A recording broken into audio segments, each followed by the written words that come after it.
Balance diet आने वाली है जिसमें बहुत कुछ आप लोगों को जानने को मिलेगा। इसको हम लोग INA इंपॉर्टेंट न्यूज़ एनालिसिस बोलते हैं और प्यार से इसको बैलेंस डाइट बोलते हैं। बैलेंस किस लिए?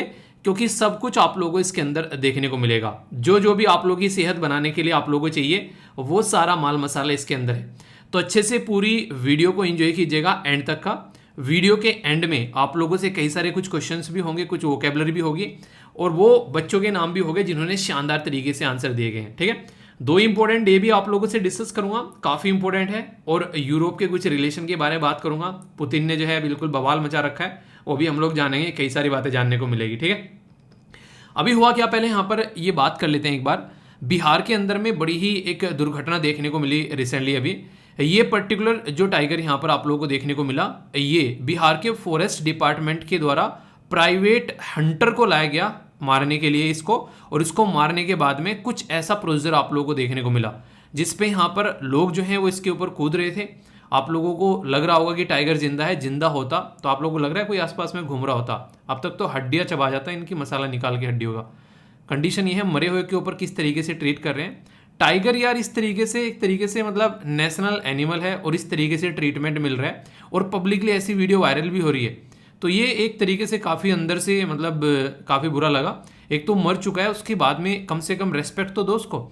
मरे हुए की भी बिल्कुल एक तरीके से बेइज्जती की जा रही है, उसकी खाल खींची जा रही है, कहीं कुछ कर रहे हैं। तो ये कंडीशन आप लोगों को देखने को मिल रही है। तो ये सबसे पहली बात जो बोली गई, मुझे जो एक अच्छी बात लगी कि एक स्टैंडर्ड प्रोसीजर होता है, आप लोगों को वो फॉलो करना चाहिए अगर कोई ऐसी घटना देखने को मिलती है। तो हुड्डा जी के द्वारा ये बात काफ़ी अच्छे से उठाएगी, तो इनके लिए मेरी रोम रोम होने गए। शहर की छोरी मेरी ले ले रोम रोम, मतलब कितना वायरल हो रहा है ना ये गाना किस स्वैग में गाया बंदे ने, बिल्कुल शानदार तरीके से, मज़ा आ गया सुन के सुना किस किस ने सुना ये गाना बताना। एक मतलब थोड़ा सा हो सकता है अगर आप लोग रैप सुनना पसंद नहीं करते हैं तो पसंद ना आए, पर लेकिन उसके बेसिकली शब्द पढ़ने की कोशिश करना। ठीक है, कुछ भी उसमें अश्लील बातें नहीं बोली गई और बड़े ही प्यार से गाना गाया पूरा। ठीक है, तो आइए डिस्कशन आगे बढ़ाते हैं शानदार तरीके से। काफ़ी कुछ आप लोगों को देखने को मिलेगा, पर आगे बढ़ने से पहले एक छोटी सी बात मैं आप लोगों से पूछना चाहूँगा। क्या आज का दिन कैसे आप लोगों को एंजॉय करना है, उसका आप लोगों ने पूरा एक शेड्यूल बना लिया है कि हाँ आज का दिन हम लोग ऐसे एंजॉय करने वाले हैं? तो सबसे पहले आप लोगों को वो बताना है। अगर हाँ तो क्या है वो शेड्यूल, और कल का क्या था, कितना आप लोगों ने अचीव किया, उसके लिए बताइए। अगर अचीव कर लिया तो डन लिखना, और अचीव नहीं किया है जो डिसाइड किया था तो नीचे सॉरी लिखना, और जल्दी से जल्दी उसको अच्छे से फॉलो करने की कोशिश करना। तो ये जरूर आप लोग ध्यान रखना। ठीक है, क्योंकि टारगेट जब तक मन में नहीं होगा तब तक दिन तो स्टार्ट हो जाएगा, पर रियलिटी में आप लोगों के सामने रिजल्ट नहीं आएगा। एक टारगेट की बात याद आती, ये पर्टिकुलरली मुझे काफ़ी शानदार एक तरीके से मतलब मोटिवेशनल, क्या एक तरीके से नहीं कहते कि फूट फूट कर मोटिवेशन भरा उसको कहते हैं। ठीक है, 10 साल लग गए SSB क्लियर करने में, 28 अटेम्प्ट दिए पर बंदे ने छोड़ा नहीं। ठीक है, इसको कहते हैं यहाँ पर एक तरीके से मतलब किसी चीज़ के पीछे शिद्दत से लग जाना। तो ये देख सकते हैं पिछले 3 साल से ये SLV फैमिली के साथ में जुड़े हुए हैं, और इनके फादर जो हैं वो भी देश के लिए शहीद हुए और ये भी आर्मी में ही जाना चाहते हैं। ऐसा जज्बा देखा आप लोगों ने, ये होता है रियलिटी में जज्बा। वरना अक्सर लोग जो हैं इन सब चीज़ों को देखकर थोड़ा सा सहम जाते हैं, पर लेकिन ये एक तरीके से मतलब अंदर से फीलिंग आती है आप लोगों ने। अगर आप लोग आर्मी के बैकग्राउंड से आप लोग बिलोंग करते हैं तो वो चीज़ें आप लोग समझ पाओगे कि एक फौजी के अंदर एक क्या रेस्पॉन्सिबिलिटी होती है देश को लेकर। ये रियलिटी में एक फीलिंग है, और फीलिंग के आगे सारी चीज़ें जो हैं वो धराशायी रहती हैं। तो समझ सकते हैं आप लोग। तो इसको कहते हैं रियलिटी में मेहनत करना, कि जो डिसाइड कर लिया वो अचीव करना है। आप लोग बोलोगे सर फिर नाम क्यों इनका छिपा रखा है? नाम इसलिए छिपा रखा है क्योंकि अभी इनका सब कुछ क्लियर हो गया, बस फाइनल मेरिट का भी रिजल्ट आना बचा हुआ है। ठीक है, तो इसलिए यहाँ पर इनका नाम नहीं बताया, और ये इन्होंने लिखा भी था कि सर ये करना थोड़ा सा कि मतलब अभी नाम मत बताना। ठीक है, तो फाइनल मेरिट का जैसे आता है यहाँ पर तो तुरंत आप लोगों के साथ में शेयर की जाएंगी सारी बातें।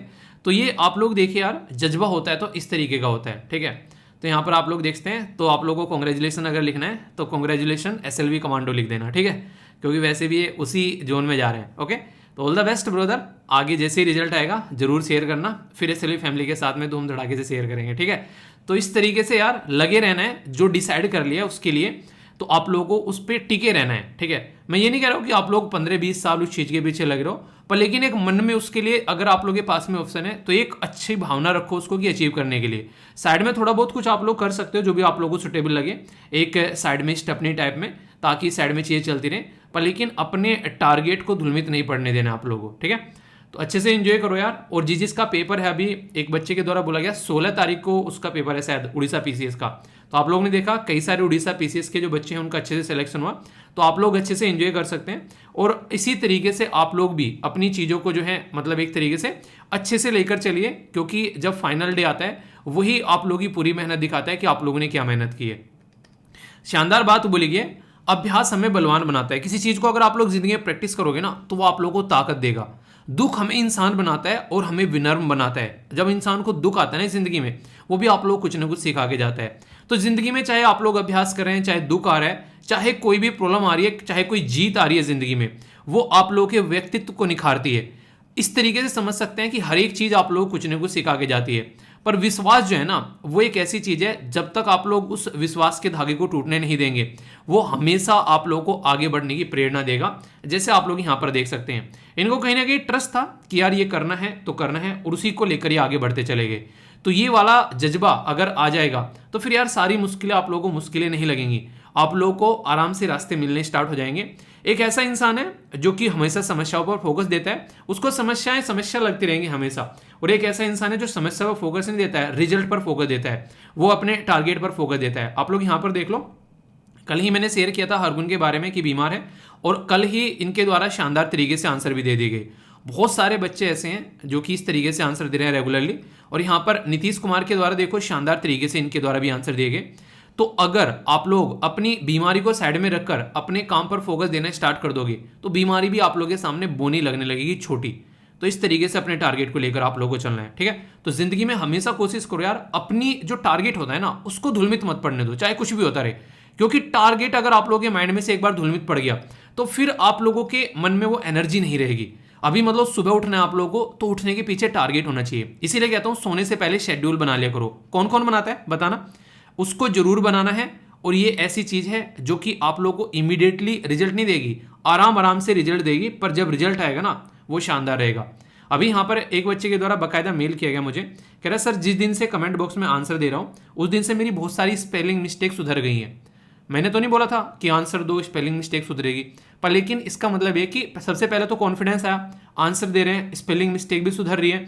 तो ये होता है पार्टिसिपेट करने का नतीजा आप लोगों के सामने। तो इसलिए कहता हूँ कि हमेशा जहां पर भी मिले कोशिश करो, पार्टिसिपेट करो, किसी भी चीज़ों से पीछे नहीं भागना है, ठीक है। तो ये चीज़ हमेशा ध्यान रखना।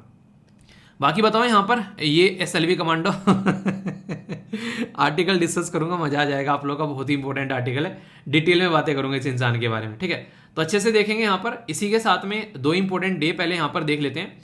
एक तो आज ही का डे है और एक कल का डे है जो मैं डिस्कस करना भूल गया था, ठीक है। पहले आज का डे अगर बात करें तो आज का डे है गर्ल्स चाइल्ड के बारे में और कल का डे है मेंटल हेल्थ के बारे में। तो पहले कल का एक बार देख लेते हैं। ये है वर्ल्ड मेंटल हेल्थ डे। आप लोगों ने अक्सर देखा होगा, कई बार ना ऐसा लगता है कि जैसे जिंदगी में मायूसी छा गई, मतलब एक बार दिन अच्छा चलता है, एक बार दिन बुरा चलता है। तो हमारी लाइफ ना कभी भी ऐसे नहीं चलती है। अगर आप लोगों को लगता है जिंदगी ऐसे चल रही है तो देखिए आप लोग एक तरीके से बिल्कुल गलत ट्रैक पर चल रहे हैं। हमेशा लाइफ आप लोगों को ऐसे चलेगी, कभी आप लोगों को लगेगा आप लोग खुश हैं, कभी लगेगा आप लोग दुखी हैं। तो ये चीजें आप लोगों को समझनी पड़ेगी। हमेशा हर एक इंसान का मन एक जैसा नहीं रहता है। आप लोगों को क्या लगता है कि कई बार वीडियो बनाने बैठता हूँ हमेशा मन अच्छा रहता है? नहीं, कई बार इतनी बुरी बुरी चीजें हो जाती हैं, मतलब ऐसा लगता है कि यार मतलब क्या ही हो रहा है बस जिंदगी में, मैं ऐसे कि छोड़ छाड़ के पता नहीं कहाँ चले जाओ, मैं ऐसा लगता है कि हिमालय पे चले जाओ छोड़ छाड़ के, ऐसी फीलिंग आती है कई बार। पर लेकिन जैसे ही काम करना स्टार्ट करता हूँ 2-3 मिनट के अंदर अंदर चीजें जो है नॉर्मल होने लगती है और फिर माइंड जो है वो ट्रैक पर आ जाता है। तो आप लोगों को अगर जिंदगी में कोई भी प्रॉब्लम हो रही है तो ये चीजें को टैकल कैसे करना है वो आप लोगों को सीखना पड़ेगा, अगर रियलिटी में आप लोग अपनी हेल्थ को सही रखना चाहते हैं। और जो प्लेयर्स होते हैं ना, जैसे नीरज कुमार के बारे में आप लोग सुनना या किसी भी प्लेयर के बारे में आप लोगों ने सुनना, उनको हेल्थ के साथ साथ में मेंटल हेल्थ पर बड़ा फोकस रहता है, क्योंकि एक ऐसी प्रॉब्लम है कि इंसान जो है वो प्रेशर नहीं झेल पाता है, तब यहाँ पर ये दिक्कतें देखने को मिलती है। बहुत सारे बच्चे ऐसे हैं जिनको मैं बोलता हूँ आंसर दो, और वो आंसर मुझे जीमेल पे सेंड कर रहे हैं। मत करो भाई जीमेल पे सेंड। मैंने पूछा क्यों कर रहे हो, कह रहे सर पब्लिकली लिखने में शर्म आती है। समझ रहे हो आप लोग, यहाँ पर कोई भी यहाँ ऐसा नहीं है जो धुर उधर बैठा हुआ है, बिल्कुल माँ के पेट से सब कुछ सीख रहा है। जिन्होंने सीखा है उन्होंने ही से सीखा है। तो इसलिए ये सारी चीज़ें जो होती है ना, ये भी कहीं ना कहीं एक मेंटल ब्लॉक है आप लोगों के माइंड में कि दुनिया क्या सोचेगी, सबसे बड़ा रोग क्या कहेंगे लोग, तो वो भी कहीं ना कहीं आप लोगों की एक मेंटल बीमारी हो जाती है। तो ये सारी चीज़ें आप लोगों को जगह जगह पर रोकेगी। और मैं तो ये बोलूँगा जहाँ जहाँ पर भी आप लोगों को लगता है ना कि कोई चीज़ें आप लोगों को रोक रही है, उस चीज़ को और ज़्यादा करो आप लोग यहाँ पर, ठीक है। तो इससे क्या होगा, इससे वो प्रॉब्लम आप लोगों की दूर हो जाएगी। अगर उस चीज को आप लोग आगे नहीं बढ़ाओगे तो फिर आप लोग वहीं पर ही डरते रहोगे कि हाँ पता नहीं क्या है यार, तो उसको आप लोगों के मन में एक कहीं ना कहीं एक स्पेस बनाना स्टार्ट कर देगी और फिर बढ़ना स्टार्ट हो जाती है। तो इसीलिए पहले इसको वर्ल्ड हेल्थ ऑर्गेनाइजेशन के द्वारा मेंटल हेल्थ को कोई बीमारी की तरीके से नहीं देखा जाता था कि नहीं ऐसा कुछ है कि हाँ ठीक है तो ऐसा होता है कि इंसान चलता रहता है, पर लेकिन अब फिलहाल इसको एक बहुत बड़ी बीमारी की तरीके से देखता है और दुनिया भर के लोग जो है सुसाइड करते हैं यहाँ पर डिप्रेशन में आके। एक टाइम ऐसा लगता है कि दिमाग ब्लॉक हो गया और उनको ये लगता है कि इससे बढ़िया कोई सोल्यूशन है ही नहीं जिंदगी में, वो वाली कंडीशन आप लोगों को यहाँ पर देखने को मिलेगी। तो उस टाइम पर आप लोग क्या करना है, उस टाइम पर आप लोगों को पता होना चाहिए कि अपने आप को कैसे मैनेज करना है, ठीक है।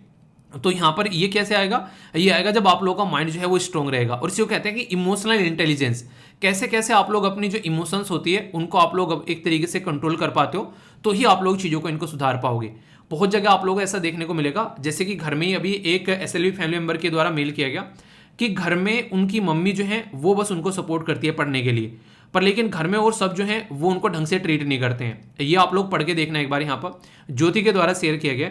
तो यार आप लोगों को ना सोल्यूशन थोड़ा देखना पड़ेगा। अब घर वाले इरिटेट कर रहे हैं, तो आप लोगों को अगर कोई रूममेट इरिटेट कर रहा है, कोई इंसान इरिटेट कर रहा है, तो उसका सोल्यूशन क्या है वो चीज आप लोग देखो। या तो वो घर पे ना रहे उस टाइम पर अपनी अच्छे से पढ़ाई करो, आसपास में कोई लाइब्रेरी देख लो, कुछ ना कुछ आप लोगों को चीजें समझनी पड़ेगी, या उनको किसी न किसी तरीके से इंगेज करने की कोशिश करो।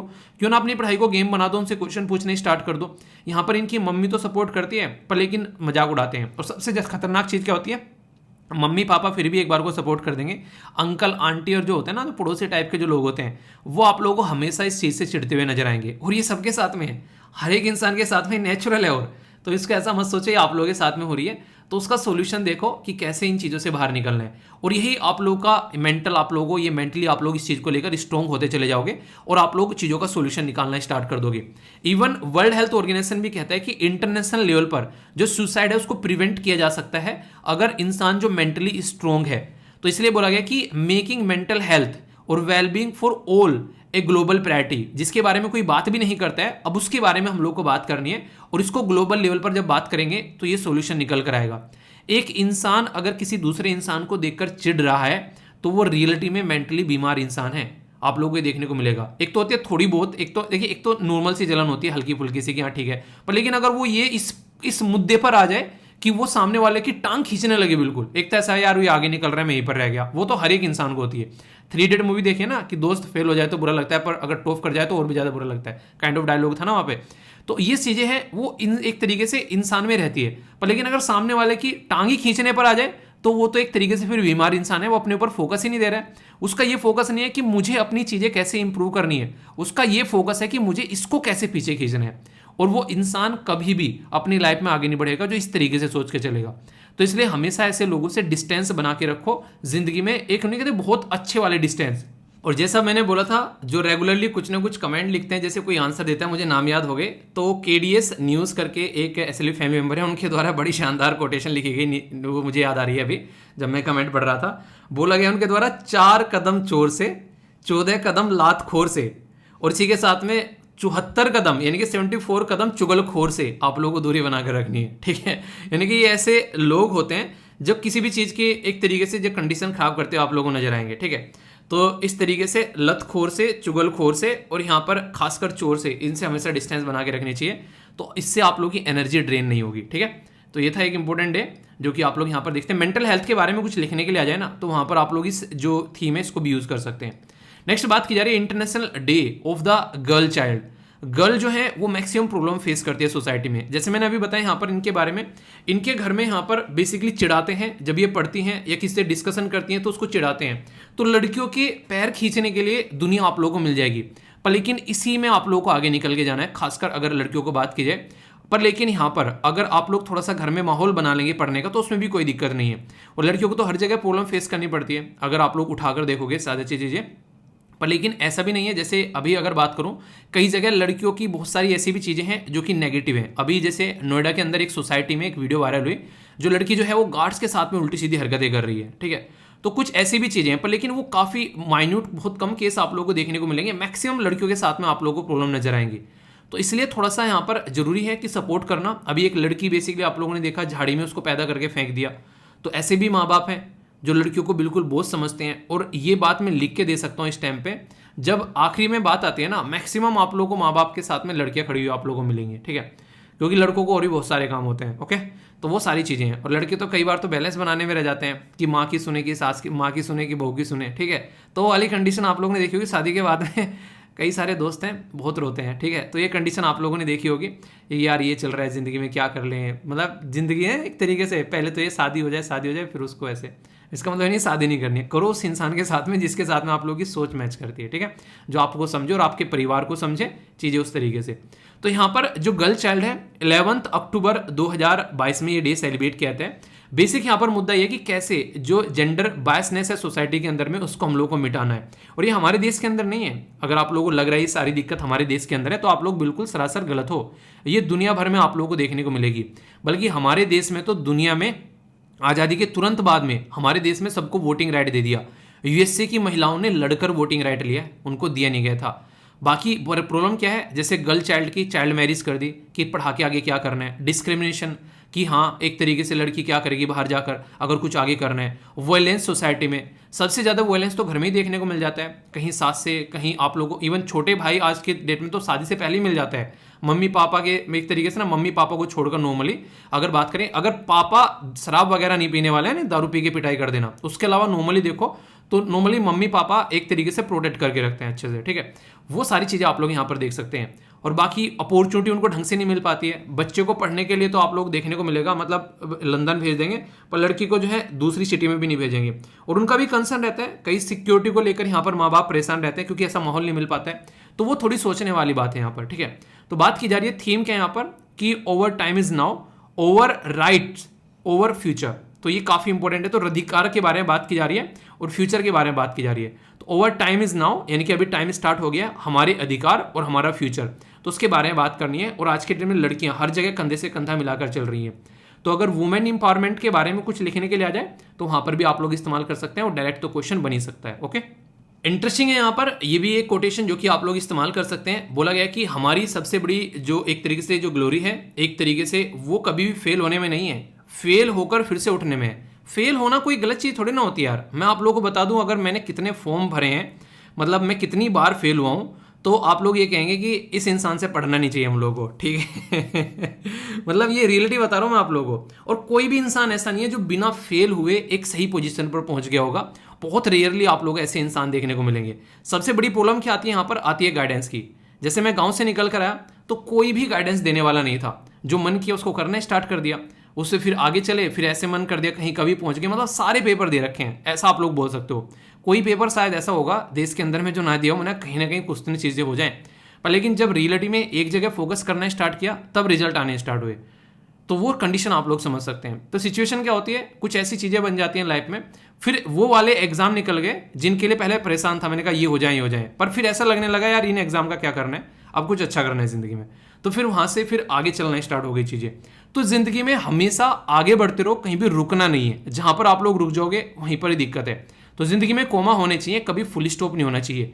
इस तरीके से ज़िंदगी आगे बढ़ानी है, ठीक है। तो ये एक अच्छी स्टेटमेंट है। इवन निबंध के तौर पर भी आप लोगों से देकर यहाँ पर पूछा जा सकता है इसके बारे में, जैसा अब की बार आप लोगों ने अगर निबंध उठाकर देखे होंगे तो। ओके, फीडबैक जरूर देना। जैसा भी आप लोगों को ये लेक्चर लगता है आप लोग अपना प्यार दिखा सकते हैं वीडियो को लाइक कर। और अगर नहीं पसंद आ रही है तो डिसलाइक का भी बटन होता है, उसको भी आप लोग प्रेस कर सकते हैं। मतलब जो भी आप लोगों को पसंद लगे, लाइक डिसलाइक दोनों आप लोग कर सकते हैं, ठीक है। बस फीडबैक जरूर दिया करो। बहुत ही इंपॉर्टेंट और बहुत ही शानदार आर्टिकल है। आप लोगों ने सुना है कि शेर के मुंह में हाथ मत डालना, वरना हाथ क्या हड्डियां भी चबा जाएगा वो। यही कंडीशन यहाँ पर देखने को मिल रही है आज की डेट में पुतिन साहब की। पुतिन साहब ने ये बोला कि भाई साहब ये एरिया मैंने यूक्रेन का हथियार लिया है और ये एरिया मेरे पास में आ गया है, अब थोड़ा शांति रखते हैं। पर लेकिन किसी ने भी वो शांति नहीं रखी।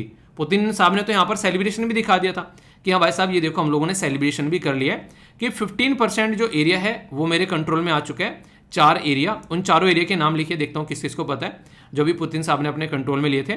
पर लेकिन कंडीशन यहाँ पर ये बन गई कि यूक्रेन को चुल लग गई। और किसी भी इंसान को चुल अपने आप नहीं लगती है, उसको कोई ना कोई जो है पीछे से उंगली लगाने वाला होता है कि क्या कर रहा है, चलना, अरे पुतिन ने बेइज्जती कर दी, प्रेसिडेंट है तू। तो भाई साहब इनको चुल मच गई। इन्होंने क्या किया, एक पुल उड़ा दिया जो कि रसिया के द्वारा बनाया गया था। लगभग 21,000 करोड़ का वो पुल बताया जा रहा है। उसका बदला लेना अब लाजमी था। अब सामने वाला आकर तुम्हारे ऊपर इस तरीके से अटैक कर रहा है, तो वहां से तुरंत जो है पुतिन साहब ने अपना एंगल चेंज कर दिया।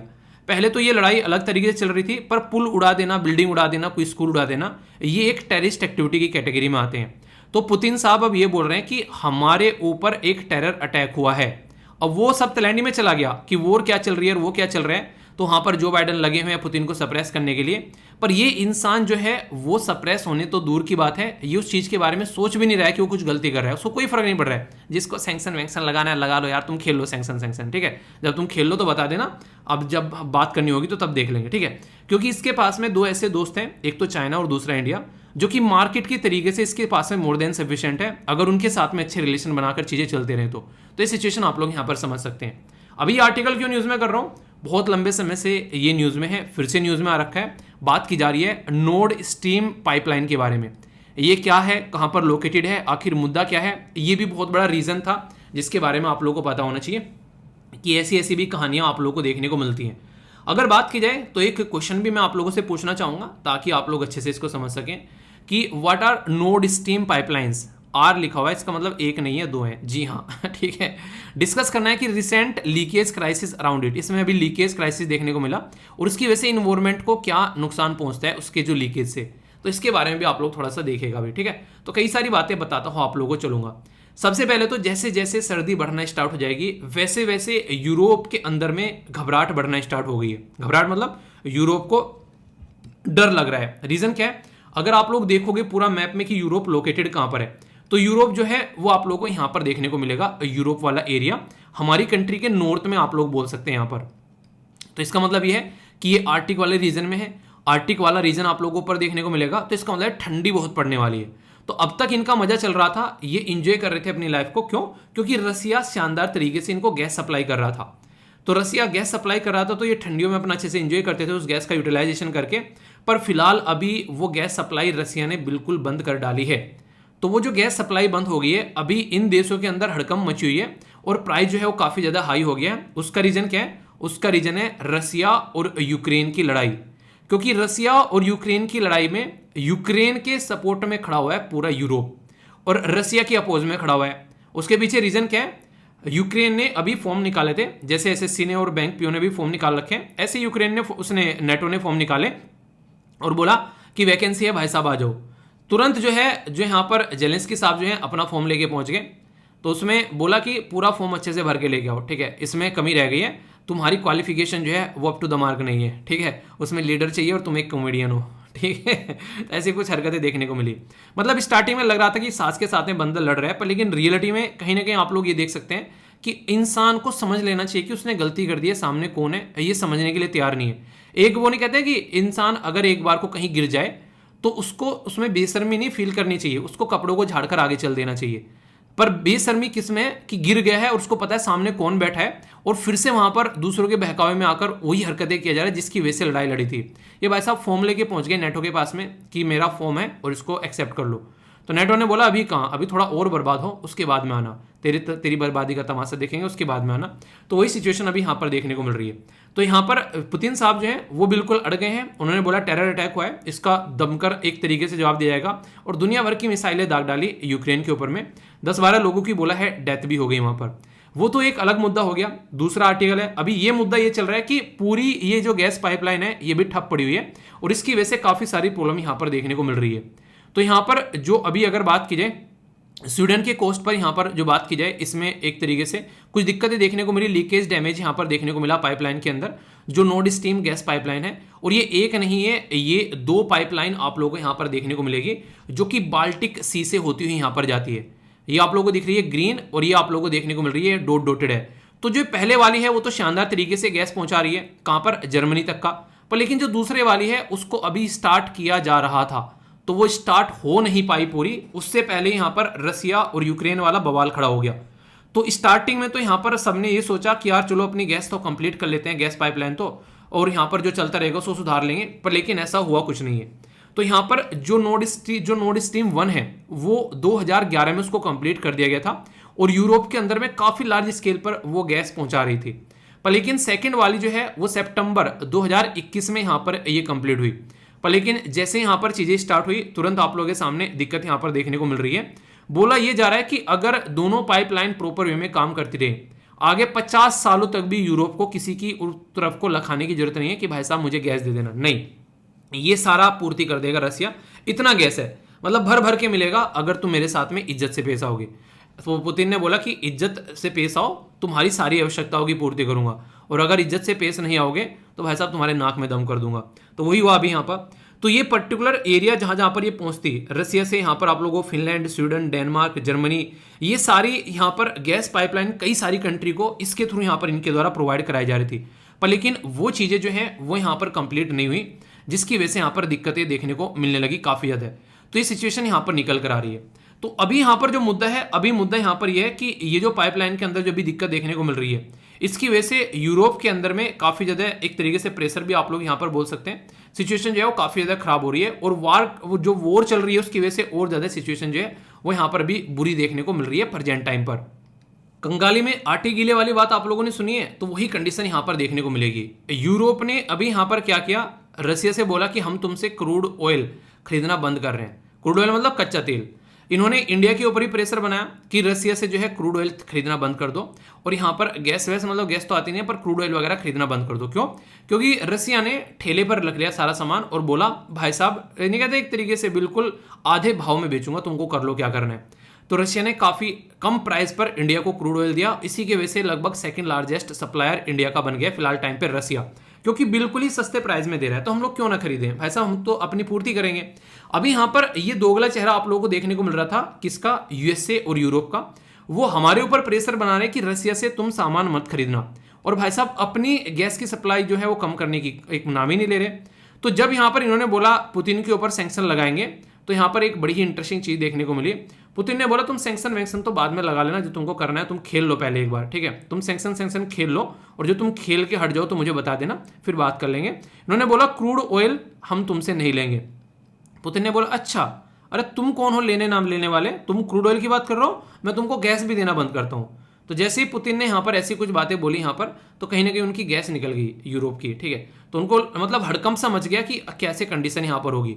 तो कहीं ना कहीं बैलेंस बनाने की कोशिश की जाती बीच में, अगर देखा जाए तो कंडीशन जो है वो सिचुएशन अभी खराब होती जा रही है। और क्या रसिया के ऊपर कोई इंपैक्ट नहीं पड़ रहा? बहुत ज़्यादा इंपैक्ट पड़ रहा है। पर लेकिन रसिया में जो पुतिन है वो पहले भी बहुत सारी ऐसी चीज़ें झेल चुका है, तो वो इंसान जो है उसको पता है कि अपने आप को कैसे टैकल करना है। उसने तुरंत चाइना के साथ में अच्छे रिलेशन स्टैब्लिश कर रहे हैं, और यहाँ पर इंडिया के साथ में, क्योंकि पता है दुनिया भर की पॉपुलेशन है दोनों देश में, आसानी से यहाँ पर चीज़ों को सप्लाई कर अपना माल जो है वो बेचा जा सकता है।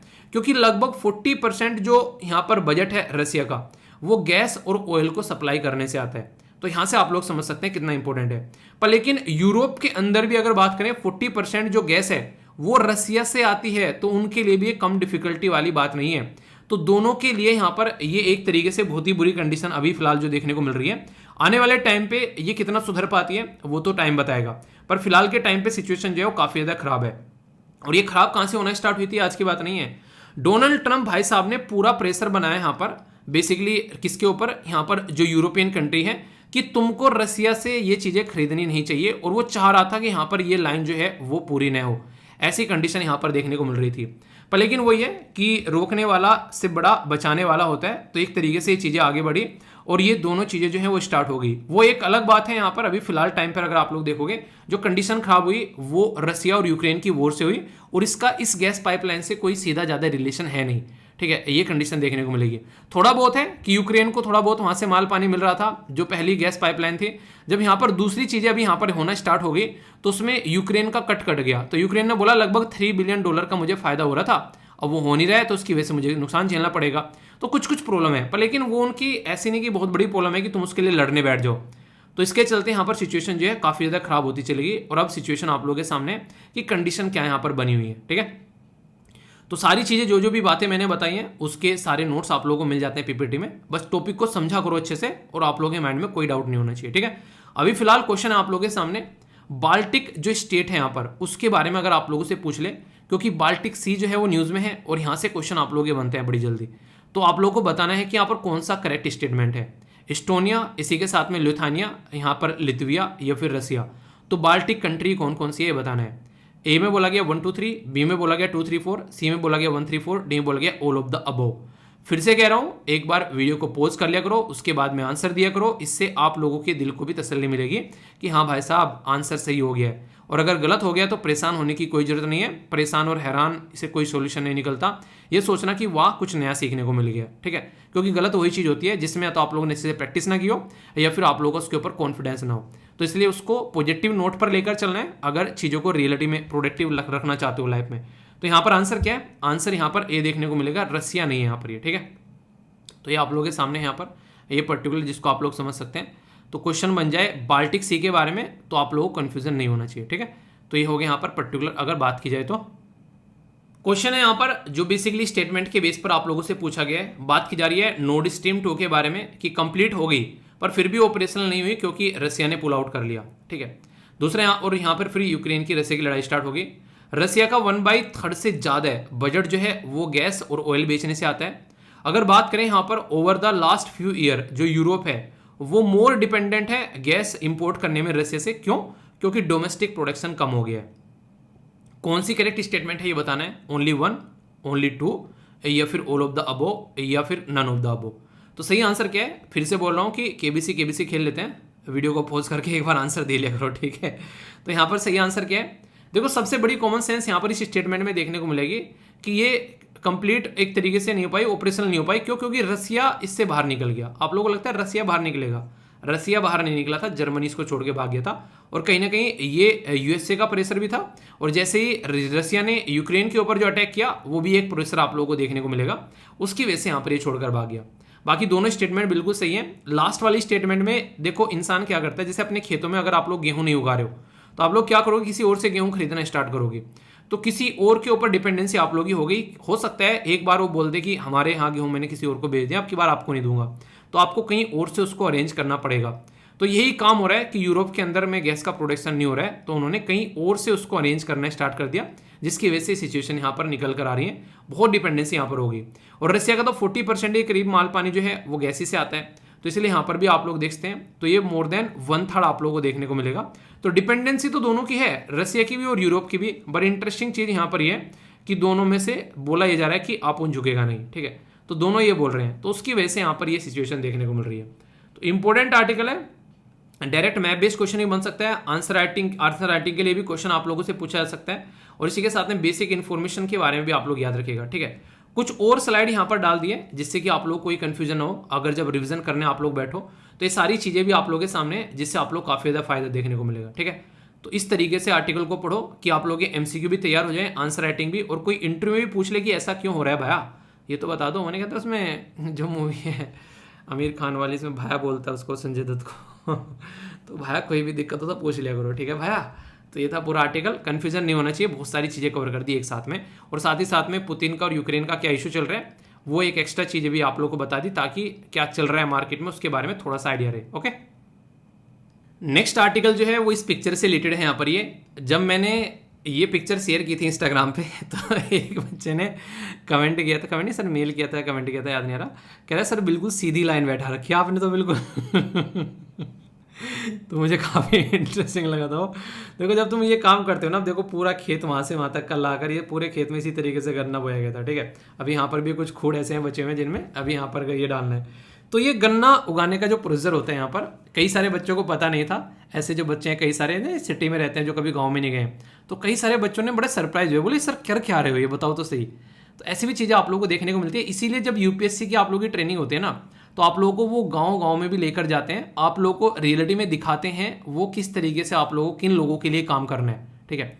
तो अगर मैं भी कुछ चीज़ें डालता हूँ ऐसी, तो उसका बेसिक पर्पज ये नहीं होता है एक तरीके से कि आप लोगों को ये एक तरीके से पर्पज होता है कि आप लोगों को फैमिलियर कराना इस चीज़ के साथ में, ठीक है। तो ये बेसिक पर्पज यहाँ पर देखने को मिलता है।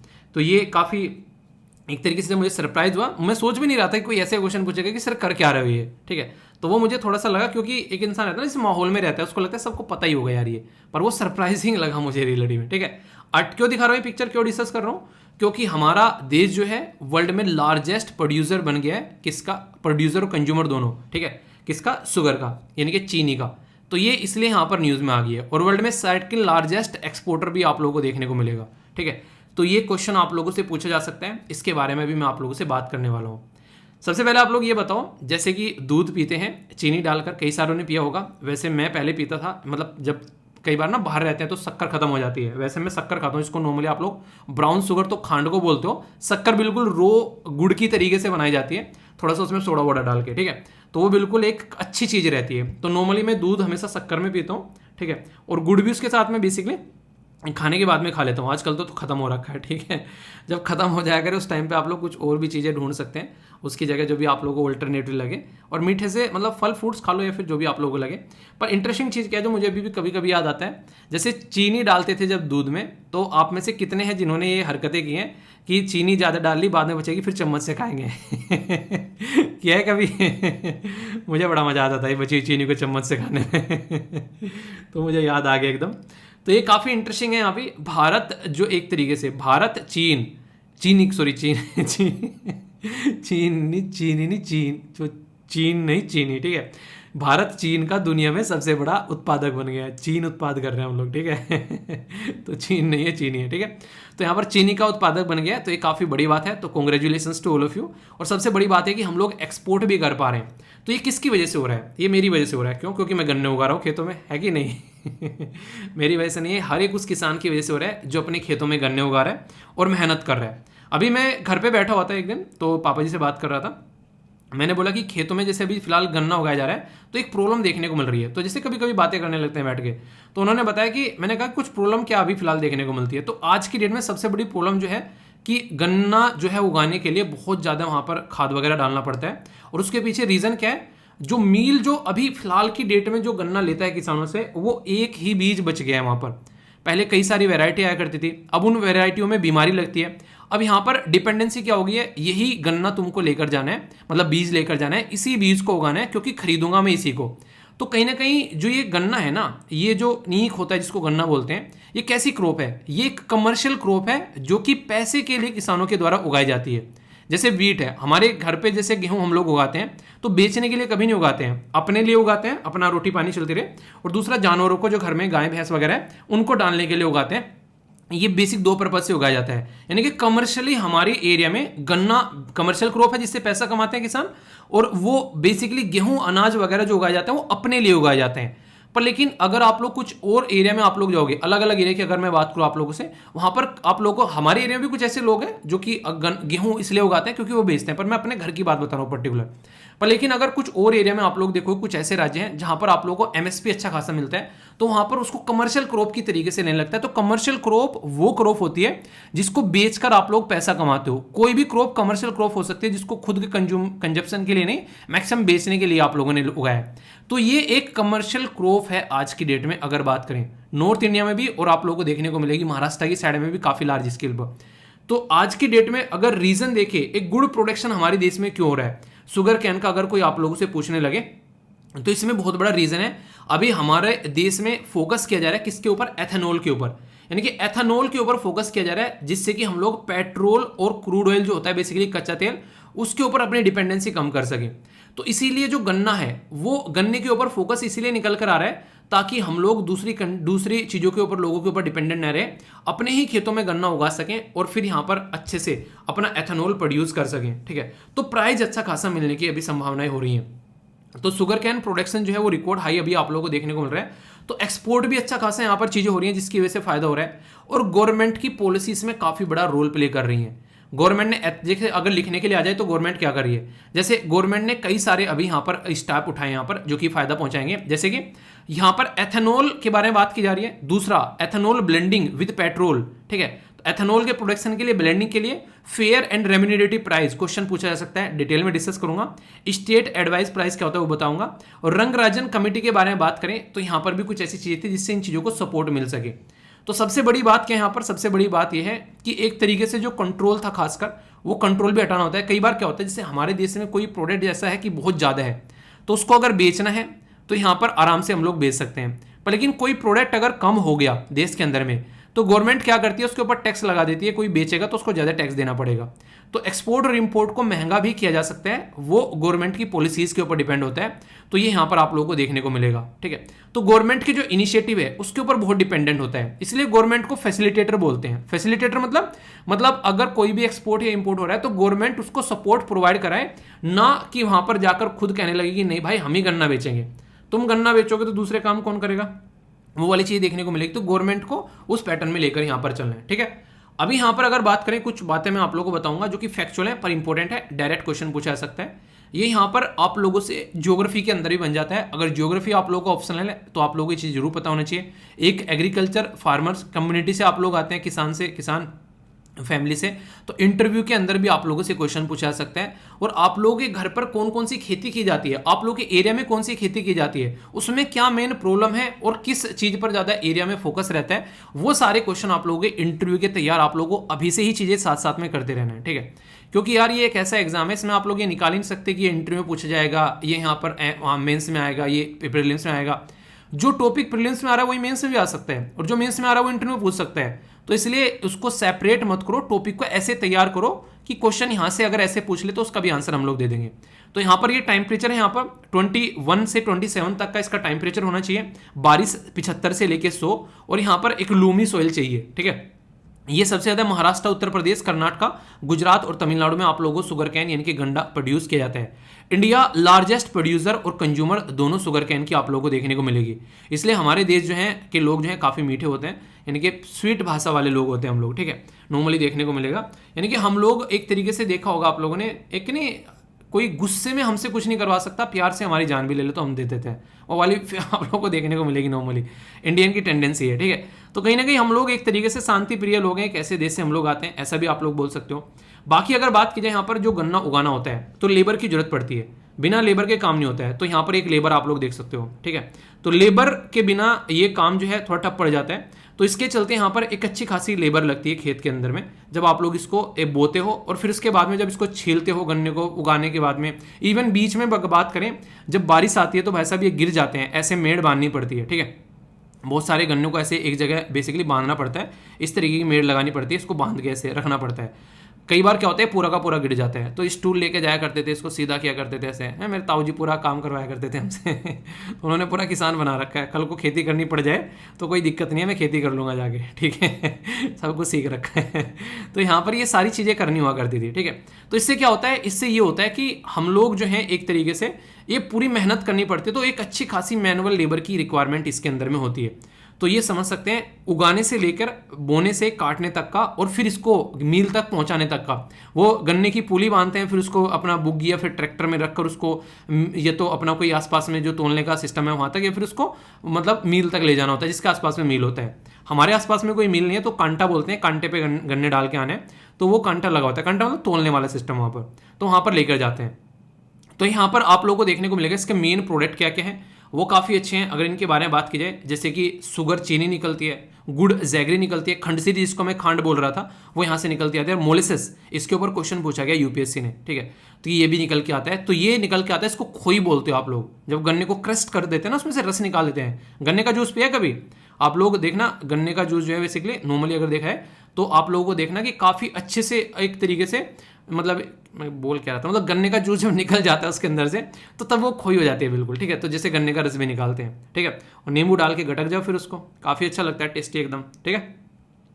वैसे एक चीज़ देखी मैंने, मतलब अहमदाबाद में था जब मैं, ठीक है, तो वहाँ पर जब गन्ने का रस पिया, मतलब मीठा है वहाँ पर भी काफ़ी गन्ने का रस मतलब मुझे लग रहा था कि हमारे साइड में मीठा, वहाँ भी काफ़ी मीठा लगा, ठीक है। तो बाकी अगर बात करें यहाँ पर तो रूरल लाइवलीहुड के बारे में बात की जा रही है। गांव में लगभग 50 मिलियन के करीब शुगर कैन फार्मर हैं और 5 लाख के करीब वर्कर आप लोगों को देखने को मिलते हैं, ठीक है। तो ये सिचुएशन आप लोग यहाँ पर समझ सकते हैं। इसी के साथ में सेकंड लार्जेस्ट यहाँ पर एग्रो बेस्ड इंडस्ट्री आप लोगों को देखने को मिलेगी, कॉटन इंडिया के अंदर में, ठीक है, यानी कि कॉटन के बाद में शुगर कैन, ठीक है। तो second largest agro based industry in India after cotton, तो यानी कि कॉटन की इंडस्ट्री हमारे देश के अंदर में, और यहाँ पर शुगर कैन की इंडस्ट्री आप लोगों को देखने को मिलेगी। तो ये बेसिक चीज आप लोगों के सामने निकल कर आती है, तो इनके बारे में आप लोग आइडिया रखिएगा अगर कुछ भी हो। अब मैं कुछ बेसिक चीजें आप लोगों को बताऊंगा जिसके बारे में आप लोगों को पता होना चाहिए, वहां से भी क्वेश्चन बन जाते हैं। वैसे तो किस किस स्टेट में क्या क्या यहाँ पर प्रोड्यूस किए थे, तो ये मोटा मोटा सा आइडिया आप लोग रख सकते हैं। सबसे ज्यादा कहाँ प्रोड्यूस हो रहा है, महाराष्ट्र में, ठीक है, आप लोगों के सामने यहाँ पर देश समझ सकते हैं। ये लाख क्विंटल में बात चल रही है, ठीक है, तो यहाँ पर 138 होता है। उत्तर प्रदेश में कम है यहाँ पर, ठीक है, तो लगभग 24 लाख क्विंटल कम है यहाँ पर। कर्नाटक और फिर ये तो बहुत ही पीछे रह गए, ठीक है। तो सबसे ज़्यादा यहाँ पर होता है महाराष्ट्र में, फिर उत्तर प्रदेश में, फिर कर्नाटक में, और चौथे नंबर पर गुजरात, और फिर तो ऑल इंडिया रैंक आ गई। ठीक है, तो ये याद रखिएगा, अगर इन राज्य से आते हैं तो आप लोगों को थोड़ा सा इसके बारे में आइडिया होना चाहिए। कई बार क्या होता है, कई सारे चैलेंजेस होते हैं, जैसे कि अगर आप लोगों से यहाँ पर पूछा जाए तो एग्रीकल्चर में क्या क्या चैलेंजेस फेस किए जाते हैं, तो क्वेश्चन भी आप लोगों के सामने कि what are the issues in the sugar industries आज के डेट में, और मेजर्स क्या क्या हैं उसको एक तरीके से टैकल करने के लिए। तो ऐसा क्वेश्चन भी आप लोगों से आंसर राइटिंग में पूछा जा सकता है, तो इसलिए इसके बारे में नॉर्मली याद रखिएगा। तो क्या क्या सॉल्यूशन है जो लिए जाते हैं और क्या क्या प्रॉब्लम है। प्रॉब्लम तो यह है कि कई बार क्या रहता है, जो आप लोगों को ईयर ऑन ईयर जो होता है फ्लक्चुएशन होता रहता है प्राइस में काफी ज्यादा, ठीक है। और यहाँ पर कई सारे लोग जो होते हैं उनको अगर प्राइस अच्छा नहीं मिलता है तो फिर उसको उगाते नहीं है, और फ्लक्चुएशन कई बार यहाँ पर बारिश के ऊपर भी डिपेंड करता है। कई बार एक तो हो गया, जैसे कि सबसे बड़ी प्रॉब्लम जो निकल कर आती है वो आती है यहाँ पर कि अनसर्टेनिटी इन प्रोडक्शन। आज किसान ने लगाया, कल को अगर उसको मन करे वो कोई और खेती लगा लेगा जहां पर उसको मन करता है, पैसा अच्छा मिलेगा। पॉइंट नंबर 2 चैलेंज क्या है, पैदावार में ऊपर नीचे हो जाता है काफी ज्यादा, पॉइंट नंबर 2। पॉइंट नंबर 3 क्या रहता है यहाँ पर, कई बार एक तरीके से नॉर्मली 4 से 7 महीने का जो टाइम ड्यूरेशन रहता है नॉर्मली, ठीक है। तो कई बार एक तरीके से शॉर्ट ड्यूरेशन पड़ जाता है, कई बार ना खेत तैयार नहीं हुआ, दिक्कतें देखने को मिल गई वो सारी, तो उसकी भी बहुत बड़ी दिक्कत निकल कर आती है। ये किसान जो है वो बेसिकली समझ पा रहे होंगे जो किसान परिवार से आते हैं, ठीक है। तो कई बार रिकवरी रेट भी अच्छा नहीं रहता है। कई बार नहीं ऐसा होता था हमारे साइड में कि सुअर ने जो है खेत बर्बाद कर दिए गन्नों के, ठीक है। या फिर कई सारी जो बीमारी लगती है फिलहाल के टाइम पर, एक गन्ना काना हो गया, आप लोगों ने सुना होगा, तो वो भी बर्बादी देखने को मिलती थी। हाई प्रोडक्शन कॉस्ट आती है, काफी ज्यादा पैसा आप लोगों को देखने को मिलेगा।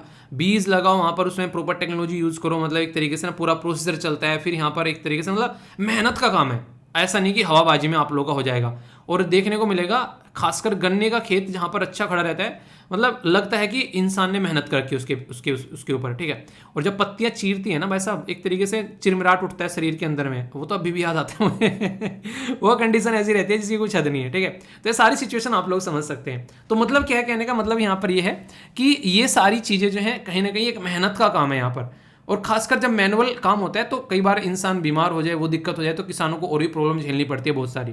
तो गवर्नमेंट क्या करती है, सपोर्ट प्रोवाइड कराती है इसके लिए। जैसे एमएसपी दिया जाता है कई सारी क्रॉप्स के लिए, तो लगभग 23 ऐसी फसल है जिसके लिए एमएसपी दिया जाता है। उस सेम पैटर्न में आप लोगों को देखने को मिलेगा गन्ने के लिए particularly fair and remunerative price आता है निकल के, जिसको एफआरपी बोलते हैं। और ये जो एफआरपी है, इसको यहाँ पर रंगराजन जो कमेटी है वो यहाँ पर इसको रिकॉग्नाइज करती है कि यहाँ पर ऐसा कुछ मिलना चाहिए, ठीक है, शुगर कैन इंडस्ट्री में।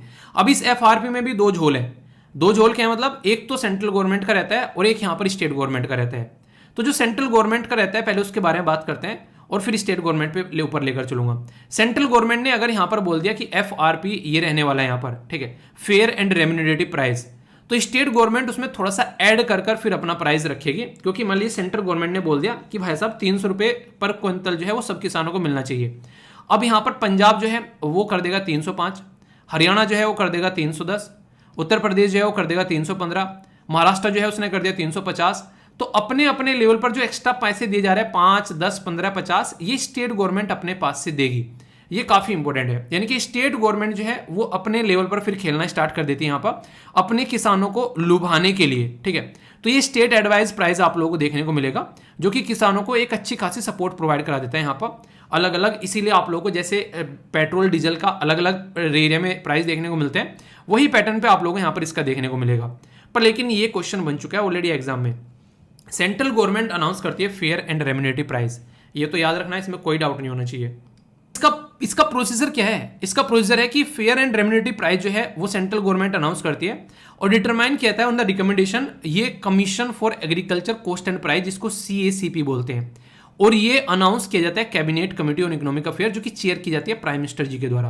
यानी कि गन्ने का प्राइस क्या रहना है वो अगर रियलिटी में किसानों को बताया जाए तो prime minister of India final authority है यहाँ पर, एक एवरेज प्राइस जो देश के अंदर चलने वाला है। तो गन्ने का प्राइस अगर कम रहता है तो सीधे प्राइम मिनिस्टर जी से बात करो, कहने का मतलब यहाँ पर ये है, वही सुधारेंगे, ठीक है। तो ये कंडीशन आप लोगों को देखने को मिलेगी। तो इसके ऊपर क्वेश्चन ही बन सकते हैं। तो ये कई सारे सपोर्ट हैं। अभी आप लोगों ने देखा होगा यूरिया वगैरह पर सब्सिडी दी जाती है, जो फर्टिलाइजर्स वगैरह होते हैं, सीड्स वगैरह पर भी सब्सिडी दी जाती है, इलेक्ट्रिसिटी पर सब्सिडी दी जाती है, टेक्नोलॉजी के लिए यहाँ पर सपोर्ट प्रोवाइड करवा रहे हैं। तो ऐसी ऐसी चीज़ें भी आप लोगों को देखने को मिलती है। एक इंटरेस्टिंग चीज़ है, जैसे कि हमारे एरिया में भी अभी ऐसा हुआ था, कुछ गाँव में कईयों घरों में कुछ ट्रैक्टर प्रोवाइड करा दिए गवर्नमेंट ने कि ट्रैक्टर है, तेल डालो और इसको यूज़ करो। पर लेकिन यहाँ पर सबसे बड़ी दिक्कत ये आ रही थी, मान लीजिए किसी को ट्रैक्टर चलाना नहीं आता है, अब यहाँ पर चलवाना किसी से, फिर उसको भी पैसा देना पड़ेगा, तो वो भी इशू देखने को मिल रहा है। तो बहुत सारे ऐसे मुद्दे देखने को मिलते हैं। गवर्नमेंट बहुत सारी स्कीम चलाती है, गवर्नमेंट कमी नहीं छोड़ती है। हम लोग कई जगह बदतमीजी काटते हैं, उन स्कीम को लूप होल बेसिकली बना लेते हैं, ठीक है। तो एक कंडीशन है यहाँ पर, तो इसके बारे में याद रखिएगा। कुछ क्वेश्चन हैं जो आप लोगों को प्रैक्टिस करने हैं और इनके आंसर भी आप लोगों को बताता हुआ चलूंगा। जैसे क्वेश्चन है, बताइए कौन सी स्टेटमेंट यहाँ पर करेक्ट है। फेयर एंड रेम्यूनरेटिव प्राइस के बारे में बात की जा रही है कि रंगराजन कमेटी के द्वारा यहाँ पर इसके बारे में बातें की गई। शुगर कैन जो प्राइस है वो रिकमेंड किया गया cabinet committee on economic affair और अनाउंस किया जाता है commission for agriculture cost and price, ठीक है। जो कैबिनेट कमेटी जो economic affair is chaired by the जो यहाँ पर प्राइम मिनिस्टर ऑफ इंडिया। सही आंसर क्या है ये बताना है। ओनली 1, ओनली 2, ओनली 3 या फिर none of the above. A B C F D video को पॉज कर एक बार कसर निकाल लो, उसके बाद में आंसर देखना। तो सही आंसर क्या है? अभी मैंने यहाँ पर ये जो क्वेश्चन पढ़ते पढ़ते मैंने कुछ गलती कर दी। यहाँ पर गलती क्या कर दी है, अगर आप लोग थोड़ा सा ध्यान से सुनोगे तो मैंने रंगराजन बोल दिया, जबकि यहाँ पर रंगनाथन लिखा हुआ है। और ये किस लिए की गई यहाँ पर, ये गलती इसलिए की गई क्योंकि एग्जाम में आप लोग भी सेम ऐसे ही करोगे, आप लोग रंगराजन समझोगे और यहाँ पर रंगनाथन लिखा हुआ है। और ऐसी स्टेटमेंट यूपीएससी अक्सर आप लोगों के साथ में खेलता है। रंगनाथन कोई कमेटी है? जी हाँ, यूनिवर्सिटी ग्रांट कमीशन के ऊपर रंगनाथन कमेटी बनाई गई थी, ठीक है। तो याद रखिएगा यूजीसी के ऊपर है रंगनाथन कमेटी। तो ये आप लोगों से क्वेश्चन पूछा जा सकता है। तो पहली स्टेटमेंट गलत है, बाकी दोनों की दोनों स्टेटमेंट बिल्कुल करेक्ट है यहाँ पर।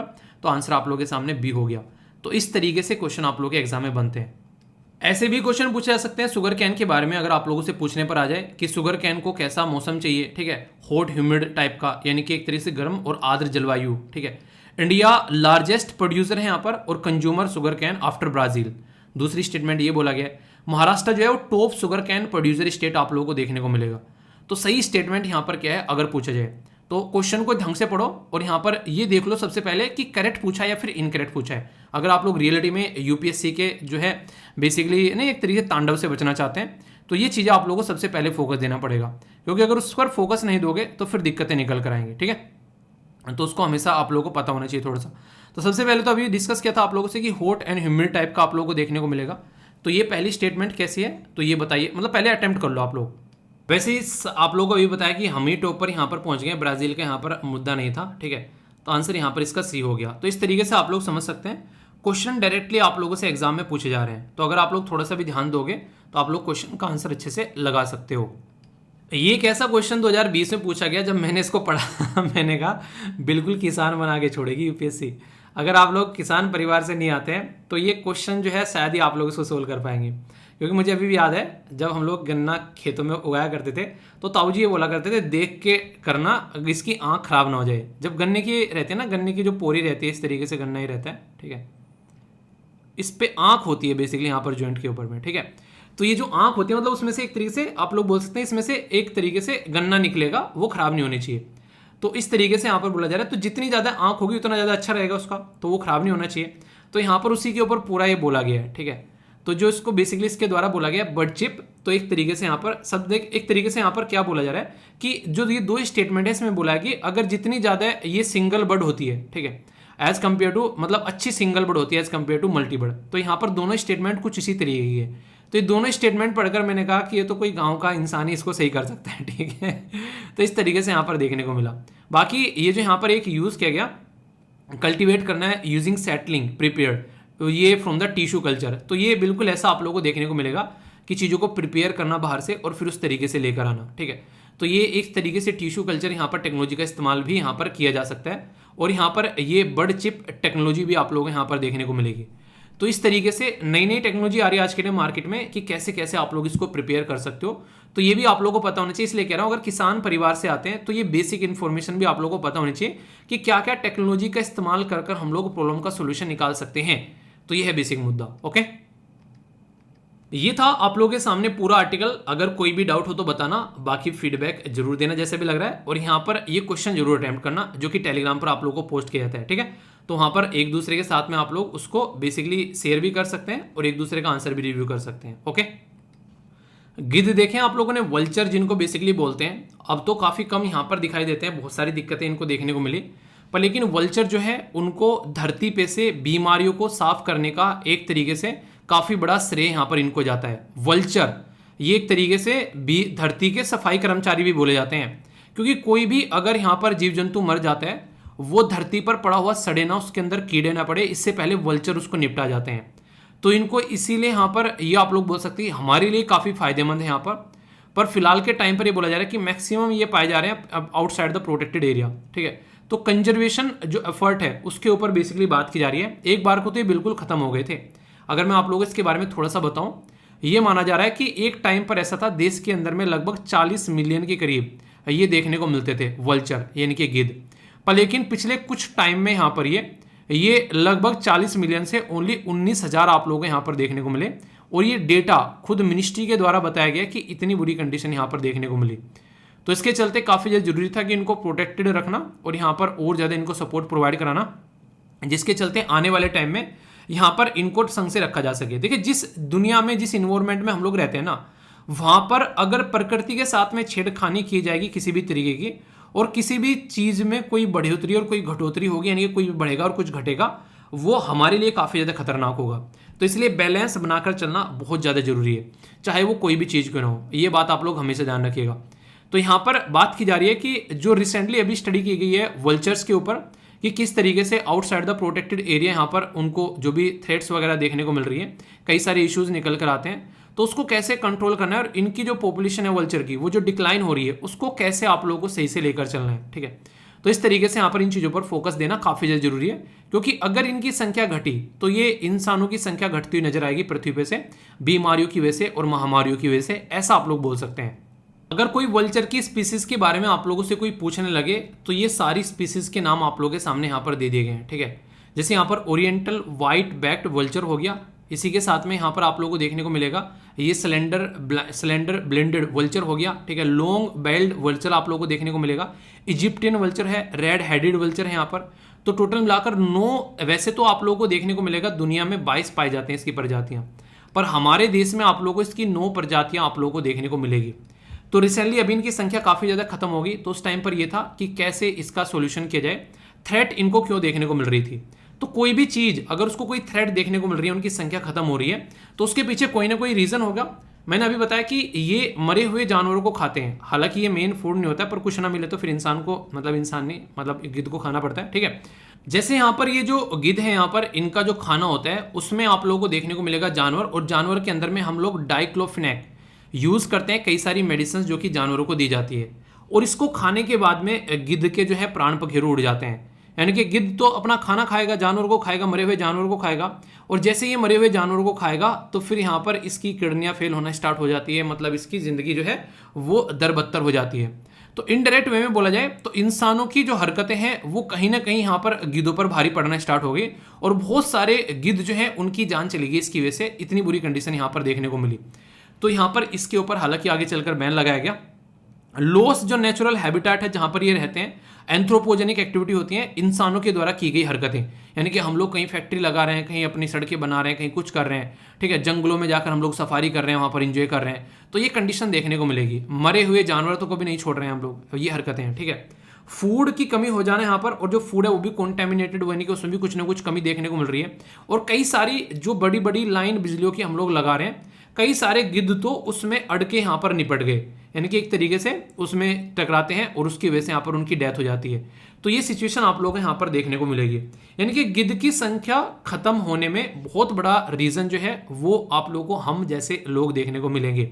और आज की डेट में आप लोगों को बताऊं, बहुत सारी प्रॉब्लम तो इंसानों में इसलिए देखने को मिल रही है कि जो भी दूध आता है घरों के अंदर में उन जानवरों से आता है जिन जानवरों को यहाँ पर इंजेक्शन लगा लगा कर उनसे दूध निकाला जाता है।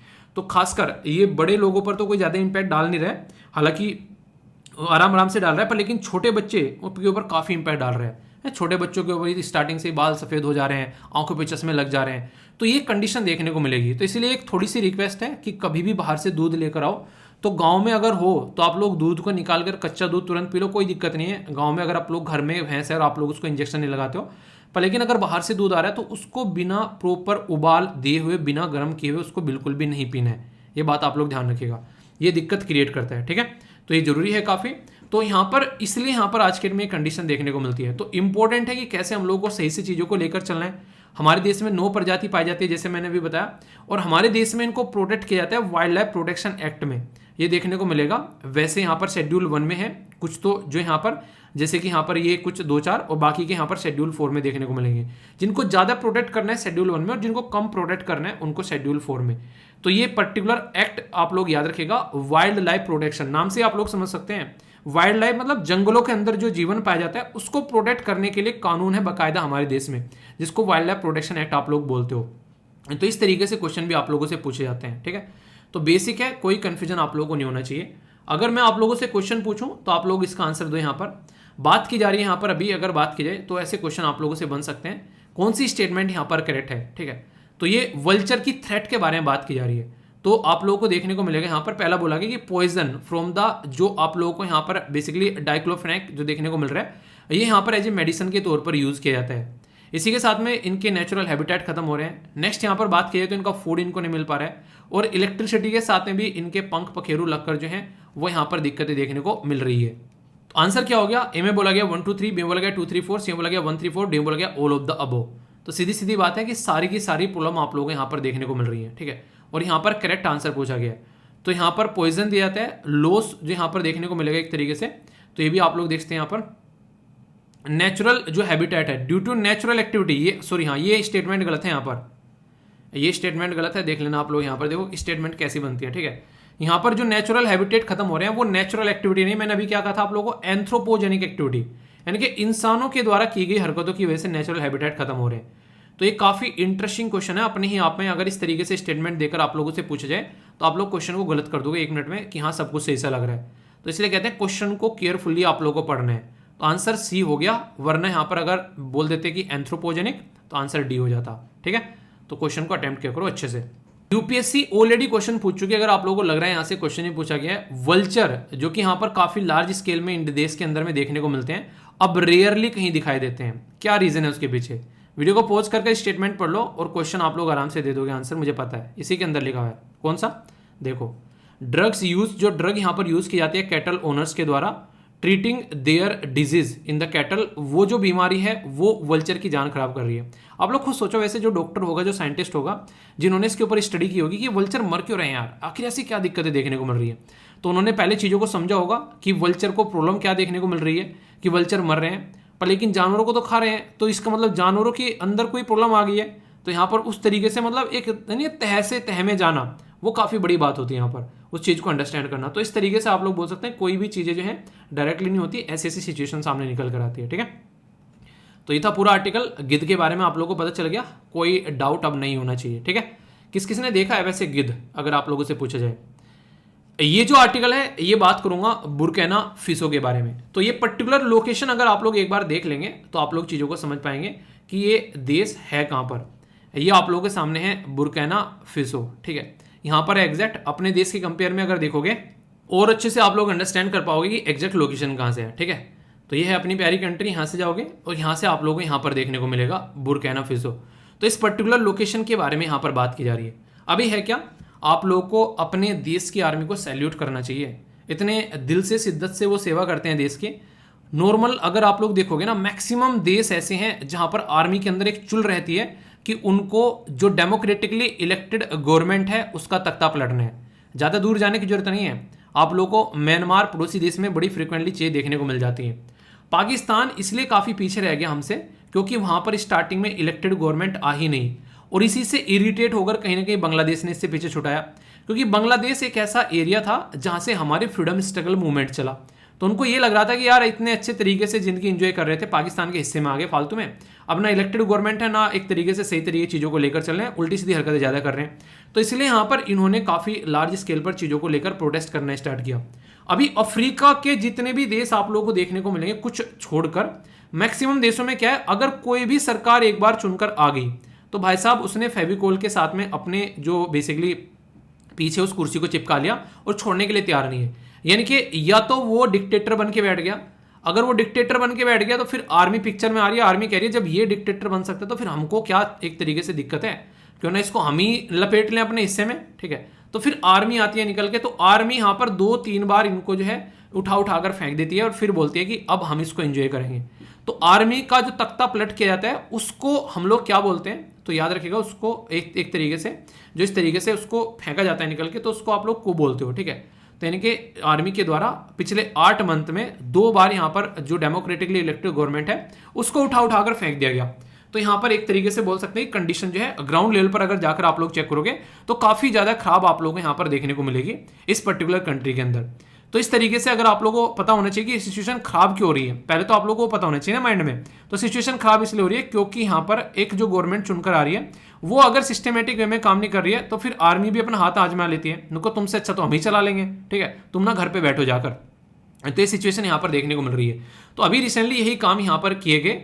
बेसिकली जो प्रेसिडेंट है यहाँ पर उनके द्वारा अनाउंस कर दिया कि मैं रेजिग्नेशन दे रहा हूँ क्योंकि यार ये मुझे करने नहीं दे रहे, मैं नहीं खेलता, मुझे काम ही नहीं करने दे रहे, तो इसलिए मैं खेलता ही नहीं, ठीक है, मैं घर जा रहा हूँ अपने।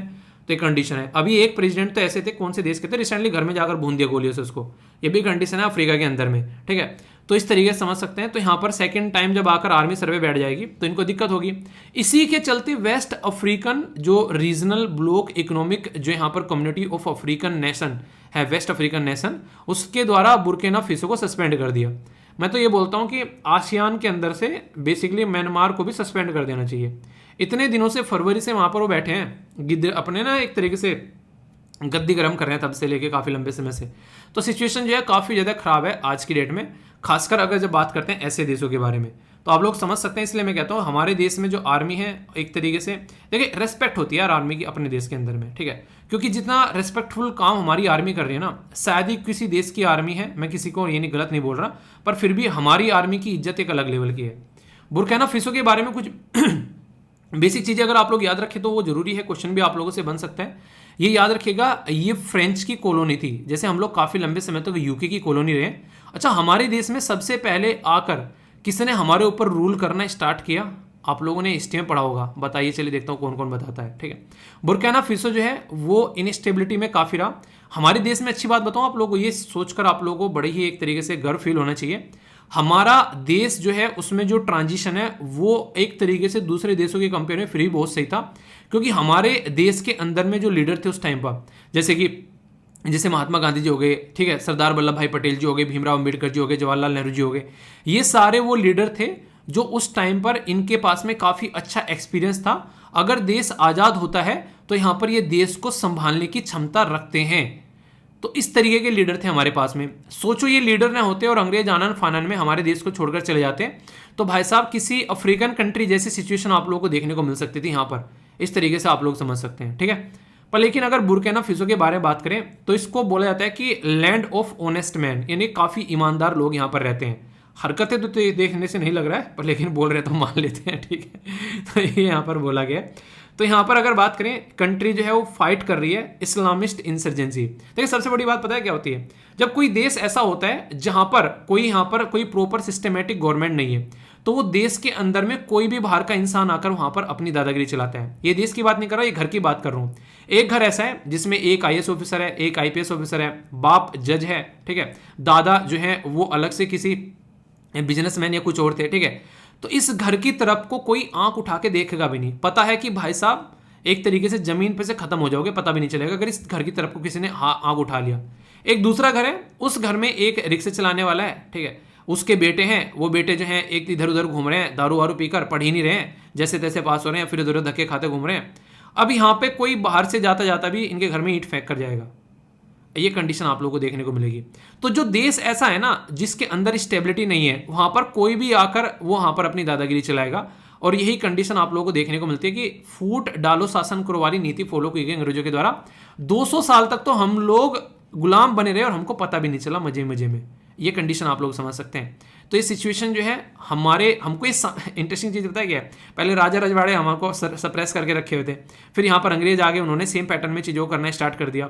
तो हमको ये पता ही नहीं चल रहा था कि रियलिटी में हम लोग गुलाम हैं। हमको ये लग रहा था हाँ ठीक है यही तो ज़िंदगी होती है। पहले राजा रजवाड़े हरकतें कर रहे थे, अंग्रेज करने लगे, कुछ ज़्यादा चेंज तो हुआ नहीं। तो ये सिचुएशन आप लोग समझ सकते हैं। तो ये कंडीशन अगर आप लोग समझोगे तो आप लोग के माइंड में चीज़ों को लेकर क्लैरिटी आएगी, ठीक है। अभी फिलहाल के टाइम पर यहाँ पर ये बातें याद रखिएगा कि इसको लैंड ऑफ ऑनेस्ट मैन जो है बुर्किना फासो को बोला जाता है। तो ये इंपॉर्टेंट है। और इस्लामिक इंसर्जेंसी यहाँ पर इसलिए क्योंकि यहाँ पर स्टेबिलिटी नहीं है और पड़ोस में है माली, ठीक है। तो माली जो है अपनी मलिया लेकर आ जाता है, ठीक है। पड़ोस में माली है, कहाँ है देख लेते हैं, दिख रहा है कहीं, ये देखो ऊपर माली है। और माली के अंदर में ये चीज़ें बड़ी फ्रिक्वेंटली आप लोगों को यहाँ पर देखने को मिलेगी। तो इसके चलते यहाँ पर काफ़ी सारी दिक्कतें देखने को मिलती हैं। और जो लैंडलॉक कंट्री है ऊपर से, अगर आप लोग इस कंट्री को ध्यान से देखोगे तो आसानी से कंट्रोल भी किया सकता है अगर कोई मिलिटेंट यहाँ पर आता है, तो ये सिचुएशन यहाँ पर खराब होती नजर आती है। ठीक है, तो ये कुछ बेसिक चीज़ें हैं जो कि आप लोगों को यहाँ पर पता होना चाहिए। बाकी और कुछ बातें हैं जो मैं आप लोगों से डिस्कस करूंगा, तो अभी क्वेश्चन के थ्रू डिस्कस करेंगे। ठीक है, बुर्किना फासो के बारे में कुछ स्टेटमेंट है आप लोगों के सामने, और इस स्टेटमेंट के बारे में हम लोग बात करेंगे। ठीक है, गोल्ड प्रोड्यूसर, देखो ऐसे देश है और गोल्ड प्रोड्यूसर अच्छा खासा इनके यहाँ पर फिर भी काम नहीं चल पाता है। तो यहाँ पर बोला गया कि one of West African poorest country despite being a gold और डायमंड प्रोड्यूसर, पर लेकिन निकाल के कोई और ही ले जाता है, हमसे निकलते ही नहीं है। ठीक है, farmer Dutch colony Burkina Faso जो है वो लैंडलॉक कंट्री है। स्टेटमेंट कौन सी यहाँ पर करेक्ट है बतानी है, करेक्ट नहीं इनकरेक्ट कौन सी है। ठीक है, only one, only two, all three या फिर नन। तो इनकरेक्ट पूछ लिया गया तो तुरंत माहौल चेंज हो जाना चाहिए आप लोगों के दिमाग का। ठीक है, अगर करेक्ट पूछा गया तो फिर अलग तरीके से आप लोग देख सकते हैं। ये तो पता है, मैंने बताया फ्रेंच कॉलोनी है, तो ये तो पता चल गया ना कि ये बिल्कुल गलत हो गया यहाँ पर अगर बात करें। दूसरा यहाँ पर मैंने गोल्ड बताया, यहाँ पर डायमंड नहीं बताया। बेसिकली गोल्ड प्रोड्यूसर है, डायमंड प्रोड्यूसर नहीं है। ठीक है, तो ये याद रखना। तो दोनों की दोनों स्टेटमेंट जो है वो यहाँ पर गलत होगी और एक सही है। यहाँ पर ये लैंडलॉक कंट्री है, तो जो चारों तरफ से जमीन से घिरी हुई देश हो उसको लैंडलॉक कंट्री बोलते हैं। और ऐसे क्वेश्चन भी आप लोगों से यूपीएससी जो है वो अक्सर पूछ लेता है, तो कन्फ्यूज आना बिल्कुल भी नहीं है। ठीक है, तो ये चीज़ें तैयार रखा करो इस तरीके से, आप लोगों से अगर कल कोई क्वेश्चन पूछे तो चीज़ें आप लोगों को पता होनी चाहिए, अच्छा ऐसा भी कुछ होता है। ठीक है, तो ये है बेसिक चीज़ें। ओके, कई बार आप लोगों को घरों में ना कई सारी चीज़ें देखने को मिलती हैं, और खासकर ये प्रॉब्लम आप लोगों को कई बार देखने को मिलेगी। तो ये कमेंट मुझे लगा जो आप लोगों के साथ में शेयर करना चाहिए। यहाँ पर इनके जो भाई हैं वो सिगरेट पीते हैं, और सिगरेट पता है जो लोग सिगरेट नहीं पीते हैं उनके सामने कोई सिगरेट पिए तो बड़ी ही इरिटेशन होती है। ठीक है, जैसे कि एक तरीके से सिगरेट अगर मेरे आसपास में कोई पीता है तो मुझे पता नहीं अंदर से प्रॉब्लम सी होने लगती है। स्टार्टिंग में होती थी, पर फिर जब बहुत सारे रहने लगे तो चीज़ें लगने लगता है खैर थोड़ा सा कि यहाँ ठीक है चल रही हैं, पर लेकिन स्टार्टिंग में इरिटेशन बहुत होती है। ठीक है, तो यहाँ पर इनको इरिटेशन हो रही थी, तो यहाँ पर इन्होंने ये बातें मतलब मम्मी को ही बोलती हैं, तो मम्मी भी ये कहते हैं तुझे हर बात पर प्रॉब्लम होती है। तो कोशिश ये किया करो यार, अपना जिंदगी में किसी की जिंदगी में ज़्यादा इंटरफेयर मत करो किसी भी रीजन को लेकर, जब तक कि आप लोग किसी पोजीशन पर न पहुंच जाओ। जिस दिन पोजीशन पर पहुंच जाओगे ना, आप लोग किसी को फोर्स नहीं करना पड़ेगा किसी भी काम को करने के लिए। आप लोग पहले अपनी जॉब ले लो, उसके बाद में फिर आप लोगों की चीज़ें लोग सुनना स्टार्ट करेंगे। उससे पहले आप लोगों को एक तरीके से ये मानते हैं कि बिना काम का इंसान है। तो सबसे ज़्यादा जरूरी है ज़िंदगी में पहले एक जॉब ले लो, और फिर उसके बाद में बहुत सारी चीज़ें आप लोगों को सेटल होती हुई नजर आएंगी। तो तब तक अपना कोशिश करो। अभी एक बच्चे के द्वारा काफ़ी अच्छी चीज़ शेयर की गई जो मैं एक लगाना चाह रहा था, यहाँ पर दिखाना चाह रहा था, पर लेकिन मेरे दिमाग से निकल गया। अभी एक बंदा है, वो क्या कर रहा है, वो ये देखता है कि कौन कितना गरीब है आसपास में, और वहाँ पर जाकर उनके लिए वो क्या करता है, उनको पढ़ाने का बेसिकली सिस्टम क्रिएट करता है। यानी कि एक तरीके से घर में पढ़ने वाली बच्ची है तो उनके लिए पढ़ने के लिए उसने काफ़ी कुछ एक तरीके से बुक्स वगैरह प्रोवाइड करा दी, घर भी नहीं था उनका। ठीक है, तो मुझे यहाँ पर ये तरुण है जैसे फैमिली मेम्बर, उनके द्वारा शेयर किया गया, तो मुझे काफ़ी मोटिवेटिंग लगी वो चीज़ें इनके द्वारा शेयर की गई। मतलब लड़की थी वहाँ पे, वो काफ़ी प्रॉब्लम फेस कर रही थी, इतने भी पैसे नहीं थे कि फॉर्म वगैरह भर सके, तो फॉर्म भरने के लिए उसको सपोर्ट किया गया। तो इस तरीके से आप लोगों को अगर लगता है थोड़ा सा इस तरीके की हेल्प किसी की कर सकते हैं आप लोग। ठीक है, कोई ऐसा पर्सन है जिसके पास में बिल्कुल भी है, पढ़ने में अच्छा है, ठीक ठाक लग रहा है, मेहनती है, तो थोड़ी बहुत हेल्प आप लोग कर सकते हैं। ठीक है, बात करें यहाँ पर, ये बेसिकली बात की जा रही है अवार्ड के बारे में। वैसे नोबेल प्राइज़ के ऊपर मैं पूरी आप लोगों को बोला था कि वीडियो लेकर आऊँगा, तो उसको टेंशन मत लेना। ये नोबेल प्राइज़ के बारे में बात की जा रही है लिटरेचर के फील्ड में। ठीक है, तो यहाँ पर ये जो एक पर्टिकुलर पर्सनैलिटी को मिला है, इंटरेस्टिंग चीज़ जो मुझे लगी, जो इनको ये अवार्ड मिला है, इनके द्वारा पर्टिकुलरली सोसाइटी में क्या क्या चीज़ें चल रही हैं उसके बारे में चीज़ें लिखी गई हैं, ताकि लोगों के सामने वो चीज़ें आ सकें। तो उस तरीके से इन्होंने लाइफ चीज़ें नहीं, तो इंसान जो झेल रहा है ज़िंदगी में, उसके बारे में इनके द्वारा बेसिकली चीज़ों को सामने रखा गया। ठीक है, तो इसके लिए यहाँ पर ये इनको प्राइज़ मिला है। नाम जरूर याद रखेगा, 2022 का नोबेल प्राइज़ मिला है लिटरेचर के फील्ड में। नाम इनका है एनी अर्नोक्स। ठीक है, तो इनको ये अवार्ड दिया गया है। तो इसने कई सारी स्मृति, पारिवारिक, सामाजिक जो भी यहाँ पर ऐसी चीज़ें हैं जिनके ऊपर सोसाइटी में नॉर्मली ध्यान नहीं देते हैं, उनके ऊपर इन्होंने ध्यान डाला है, तब जाकर यहाँ पर ये प्राइज़ मिला है। कौन देता है, ये स्वीडिश अकेडमी देती है, स्टॉकहोम स्वीडन। तो यहाँ पर मिलता है। रविंद्रनाथ टैगोर जो थे वो फर्स्ट इंडियन थे, या फिर नॉन यूरोपियन बोलते हैं। यहाँ पर देखो आप लोग कितना ज़्यादा भेदभाव करते हैं, मतलब हमारे देश में अवार्ड जो हैं ये जल्दी से देते नहीं है। ठीक है, तो नॉन, देखो आप लोग खुद देख सकते हैं, 1913 में यहाँ पर फर्स्ट नॉन यूरोपियन को मिला ये अवार्ड। और रविंद्रनाथ टैगोर जी को किसके लिए मिला था, ये आप लोग बताइए, देखता हूँ कौन कौन बताता है। इंटरेस्टिंग चीज़ें यहाँ पर रेटिंग एजेंसी के बारे में यहाँ पर बात की जा रही है, और यहाँ पर हम लोग बात करें सेबी के बारे में। सेबी क्या है, इसको बोलते हैं security and exchange board of India. यानी कि स्टॉक मार्केट वाला जो एरिया जानते हैं ना आप लोग, कई सारे इसमें इन्वेस्ट भी करते होंगे स्टॉक मार्केट में। कौन कौन करता है इन्वेस्ट, जानते हो इन्वेस्टमेंट कैसे होता है स्टॉक मार्केट में? मुझे भी हल्का हल्का सा आइडिया है, बताना, मुझे सिखाना है किसी को, ठीक है, मैं स्टूडेंट बन जाऊंगा। तो security and exchange board of India जो है एक तरीके से यहाँ पर ये बेसिकली इसके द्वारा बड़ा अच्छा काम किया गया। ये ब्रिक वर्क रेटिंग एजेंसी है, इसकी ईंट से ईंट बजा दी, यानी कि इसको उठाकर बाहर फेंक दिया। क्यों? क्योंकि गलत तरीके से यहाँ पर काम कर रही थी। तो सेबी ने यहाँ पर बेसिकली, यहाँ पर सेबी जो है उसके अंदर रजिस्टर रहती है इंडियन रेटिंग एजेंसी। कोई पूछ ले हमारे देश में रेटिंग एजेंसी, तो CRISIL, ICRA, FITCH, CARE, ONICRA, SMERA, तो ये हमारे देश की रेटिंग एजेंसी है। बाहर की किसी 2 रेटिंग एजेंसी का नाम बताओ, 2 नहीं चलो 1 रेटिंग एजेंसी का नाम बताओ, देखता हूँ किस चीज़ को पता है। तो ये कई सारी सर्विस ऑफर करती है, जैसे कि बैंक लोन हो गया, NCD, कमर्शियल जो यहाँ पर paper, fix deposit, security paper, security receipt, यानी कि कई सारी ऐसी ये एक तरीके से ऑफर करती हैं, ये कई इस तरीके से, ठीक है। तो offer rating service on the, इन चीज़ों पर ये सर्विस नहीं, मतलब इनके ऊपर रेटिंग बताती है कि ये कैसे काम कर रहे हैं। मान लीजिए ये बता रहे हैं कि ये पर्टिकुलर एरिया अच्छे से परफॉर्म कर रहा है, तो आप लोग वहाँ पर इन्वेस्टमेंट कर सकते हो। तो इनके द्वारा गलत तरीके से काम यहाँ पर किया गया। ये बिल्कुल ऐसे है जैसे मैं बोल दूँ कि जाकर आप लोग जो है एक तरीके से वो प्रोडक्ट खरीद कर लेकर आ जाओ, वो प्रोडक्ट मैंने खुद ने यूज़ नहीं किया है और मैं बोलती है प्रोडक्ट खरीद कर लेकर आ जाओ, तो इनडायरेक्ट वे में धोखा देना हो गया ना। तो वो वाली हरकतें आप लोगों को देखने को मिलती है। तो ये ऐसी हरकतें नहीं करनी चाहिए। अगर कोई प्रोडक्ट बताओ, जैसे मैंने आप लोगों को बताया था कि लैपटॉप का स्टैंड खरीद सकते हो, गर्दन में दर्द होना बंद हो जाएगा, ठीक है, तो वो मैं खुद यूज़ कर रहा हूँ, तब मैंने आप लोगों को बताया वो स्टैंड खरीदने के बारे में, ठीक है। तो इस तरीके से आप लोग समझ सकते हैं। एक बच्चा बोला था कि सर ये जो वीडियो बनाने के लिए क्या क्या सिस्टम आप यूज़ करते हो, तो मतलब मुझे भी बनानी है एक तरीके से ना, कुछ पता नहीं कैसी वीडियो बोल रहा था वो, शायद कुछ मैथमेटिक्स वगैरह कुछ पढ़ाने की बातें कर रहा था, कुछ सब्जेक्ट था वो, ठीक है। तो यार देखो, इसके ऊपर मैंने ऑलरेडी एक वीडियो बना रखी है कि मैं क्या क्या इंस्ट्रूमेंट यूज़ करता हूँ। हालांकि अब तो थोड़े अपग्रेड हो गए हैं उसमें भी। पहले तो जो इंस्ट्रूमेंट यूज़ करता था उसमें लैपटॉप था, बेसिकली एक सॉफ्टवेयर था, ठीक है, एक मोवावी सॉफ्टवेयर आता है। नॉर्मली मैं कैमटेशिया यूज़ करता हूँ, ठीक है। आप लोग मोवावी वगैरह भी आप लोग यूज़ कर सकते हैं वो, क्योंकि कैमटेशिया थोड़ा महंगा आता है यहाँ पर। ये मतलब एक तरीके से 20,000 से ऊपर के करीब का पड़ जाता है, 26 के करीब का आपके लगभग ये पड़ जाता है, ठीक है। और ये फिर साल दर आप लोगों को रिन्यू भी करवाना पड़ता है, ठीक है, तो वो रहता है। और बाकी ये PPT वगैरह तो ये सारी ये भी इसका भी रहता है, मतलब हर साल लगभग 5-6 हज़ार रुपये का इसका भी खर्चा आता है। तो इसी के साथ में बाकी तो पता ही है, वही इंटरनेट वगैरह हो गया। और ये एक प्लेट आती है लिखने के लिए, जिससे मैं लिख रहा हूँ, ये शायद अब तो बढ़ गया प्राइस या घटा है, पता नहीं कुछ इसका। मैंने शायद 5-6 हज़ार रुपये करीब की ली थी उस टाइम पर, ठीक है। और माइक है, 2 माइक हैं, ये बेसिकली अभी ये भी लगभग 8-10 हज़ार के हैं, ठीक है। तो टोटल मिलाकर अगर आप लोग इतना वो ना करें, आप लोग छोटा सा एक अपना ईयरफोन से भी कर सकते हैं, क्योंकि स्टार्टिंग में जब मैंने लेक्चर बनाए थे तो ईयरफोन मैंने इस्तेमाल किया था। तो आप लोग भी वो चीज़ें कर सकते हैं, आगे चलकर फिर चीज़ों को अपग्रेड कर लेना, तो स्टार्टिंग में आप लोग इनको इस्तेमाल कर सकते हैं, ठीक है। तो बेसिक चीज़, बाकी एक वीडियो बना रखी है मैंने, पूरी सर्च कर लेना उसके ऊपर बहुत डिटेल में, अगर आप लोगों को देखनी है तो, ओके। एग्रीकल्चर के बारे में बात की जा रही है और रबर के बारे में बात की जा रही है।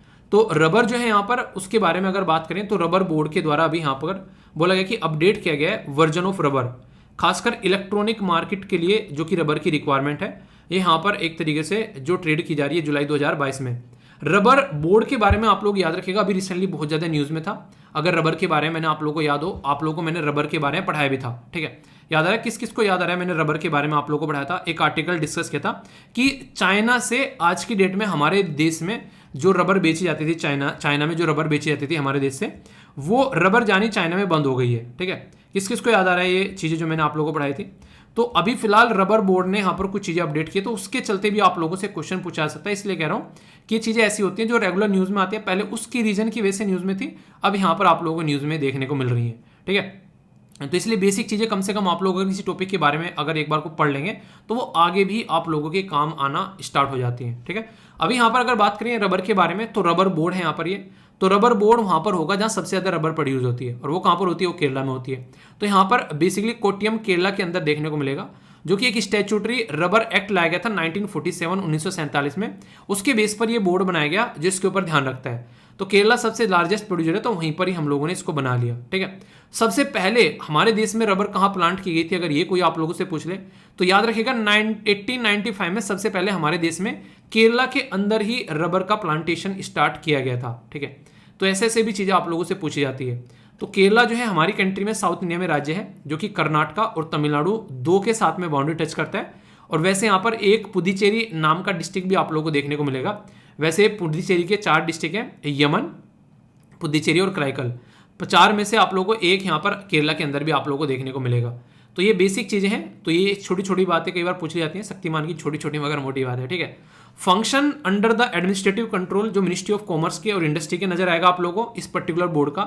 रेस्पॉन्सिबल है कैसे हमारे देश में रबर की इंडस्ट्री को आगे लेकर चलने हैं। हेडेड की जाती है चेयरमैन के द्वारा जो कि सेंट्रल गवर्नमेंट के द्वारा अपॉइंट किया था। 28 मेंबर भी आप लोगों को इसके अंदर देखने को मिलते हैं, ठीक है। तो ये बेसिक है। केरला सबसे बड़ा प्रोड्यूसर है, याद रखना। तमिलनाडु दूसरे नंबर पर और कर्नाटका तीसरे नंबर पर।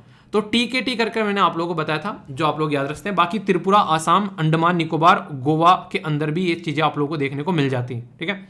तो ये आप लोगों के सामने क्वेश्चन है, कंफ्यूजन मत रखना, ठीक है। तो कई बार ऐसी चीजें पूछ ली जाती हैं। एक क्वेश्चन चलो मैं आप लोगों से पूछता हूं, देखता हूं कौन कौन से आंसर देता है। अगर मैं बात करूं कुछ बोर्ड आप लोगों को दूं कि कौन कौन सा बोर्ड जो है वो कहां कहां पर है, जैसे कि कॉफी बोर्ड हो गया, रबर बोर्ड हो गया, टी बोर्ड हो गया, टबैको बोर्ड हो गया, इनके बारे में अभी रिसेंटली क्वेश्चन भी आप लोगों से एग्जाम में पूछा गया यूपीएससी के द्वारा।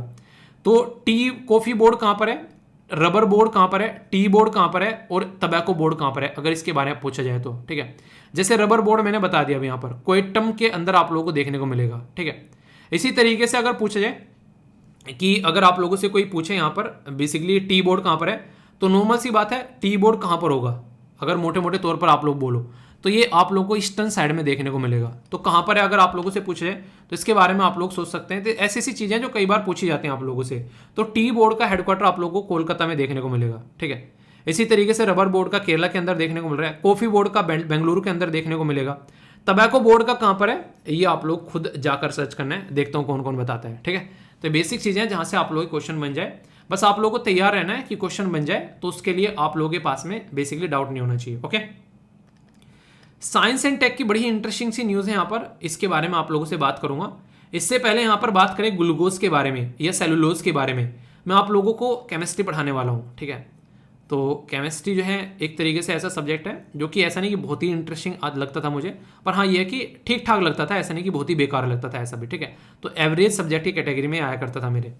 तो यहाँ पर बात करेंगे फोटोसिंथेसिस के बारे में।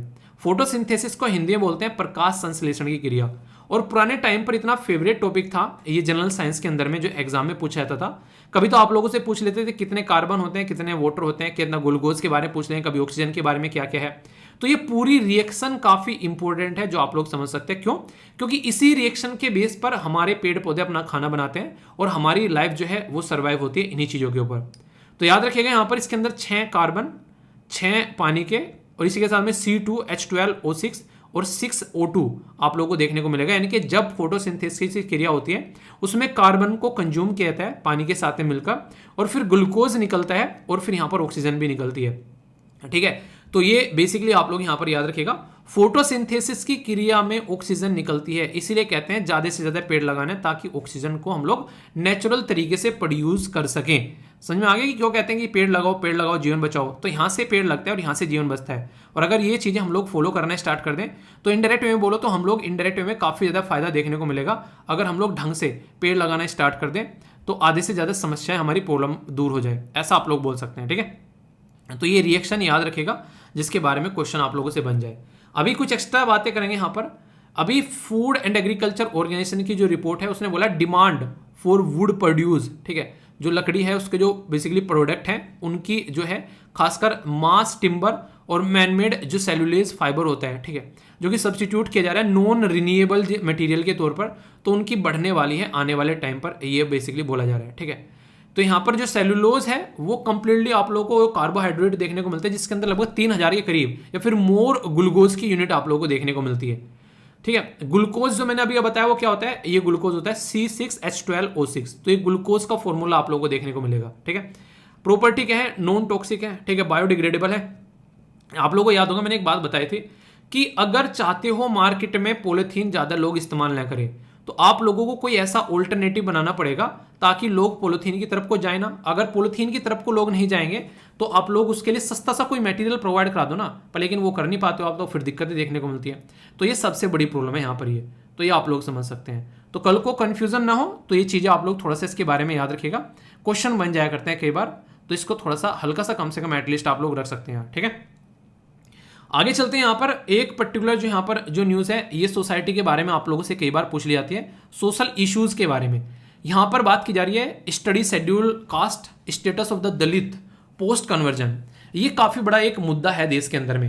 मान लीजिए कोई एक इंसान है ए, वो फिलहाल के टाइम पे जनरल के अंदर में आता है, वो कहता है कि मुझे जनरल की लाइफ पसंद नहीं आ रही है। जैसे यहाँ पर आप लोगों को पता है हमारी कंट्री में भीमराव अंबेडकर जी के द्वारा अपने आप को बुद्धिज्म में कन्वर्ट करा लिया था।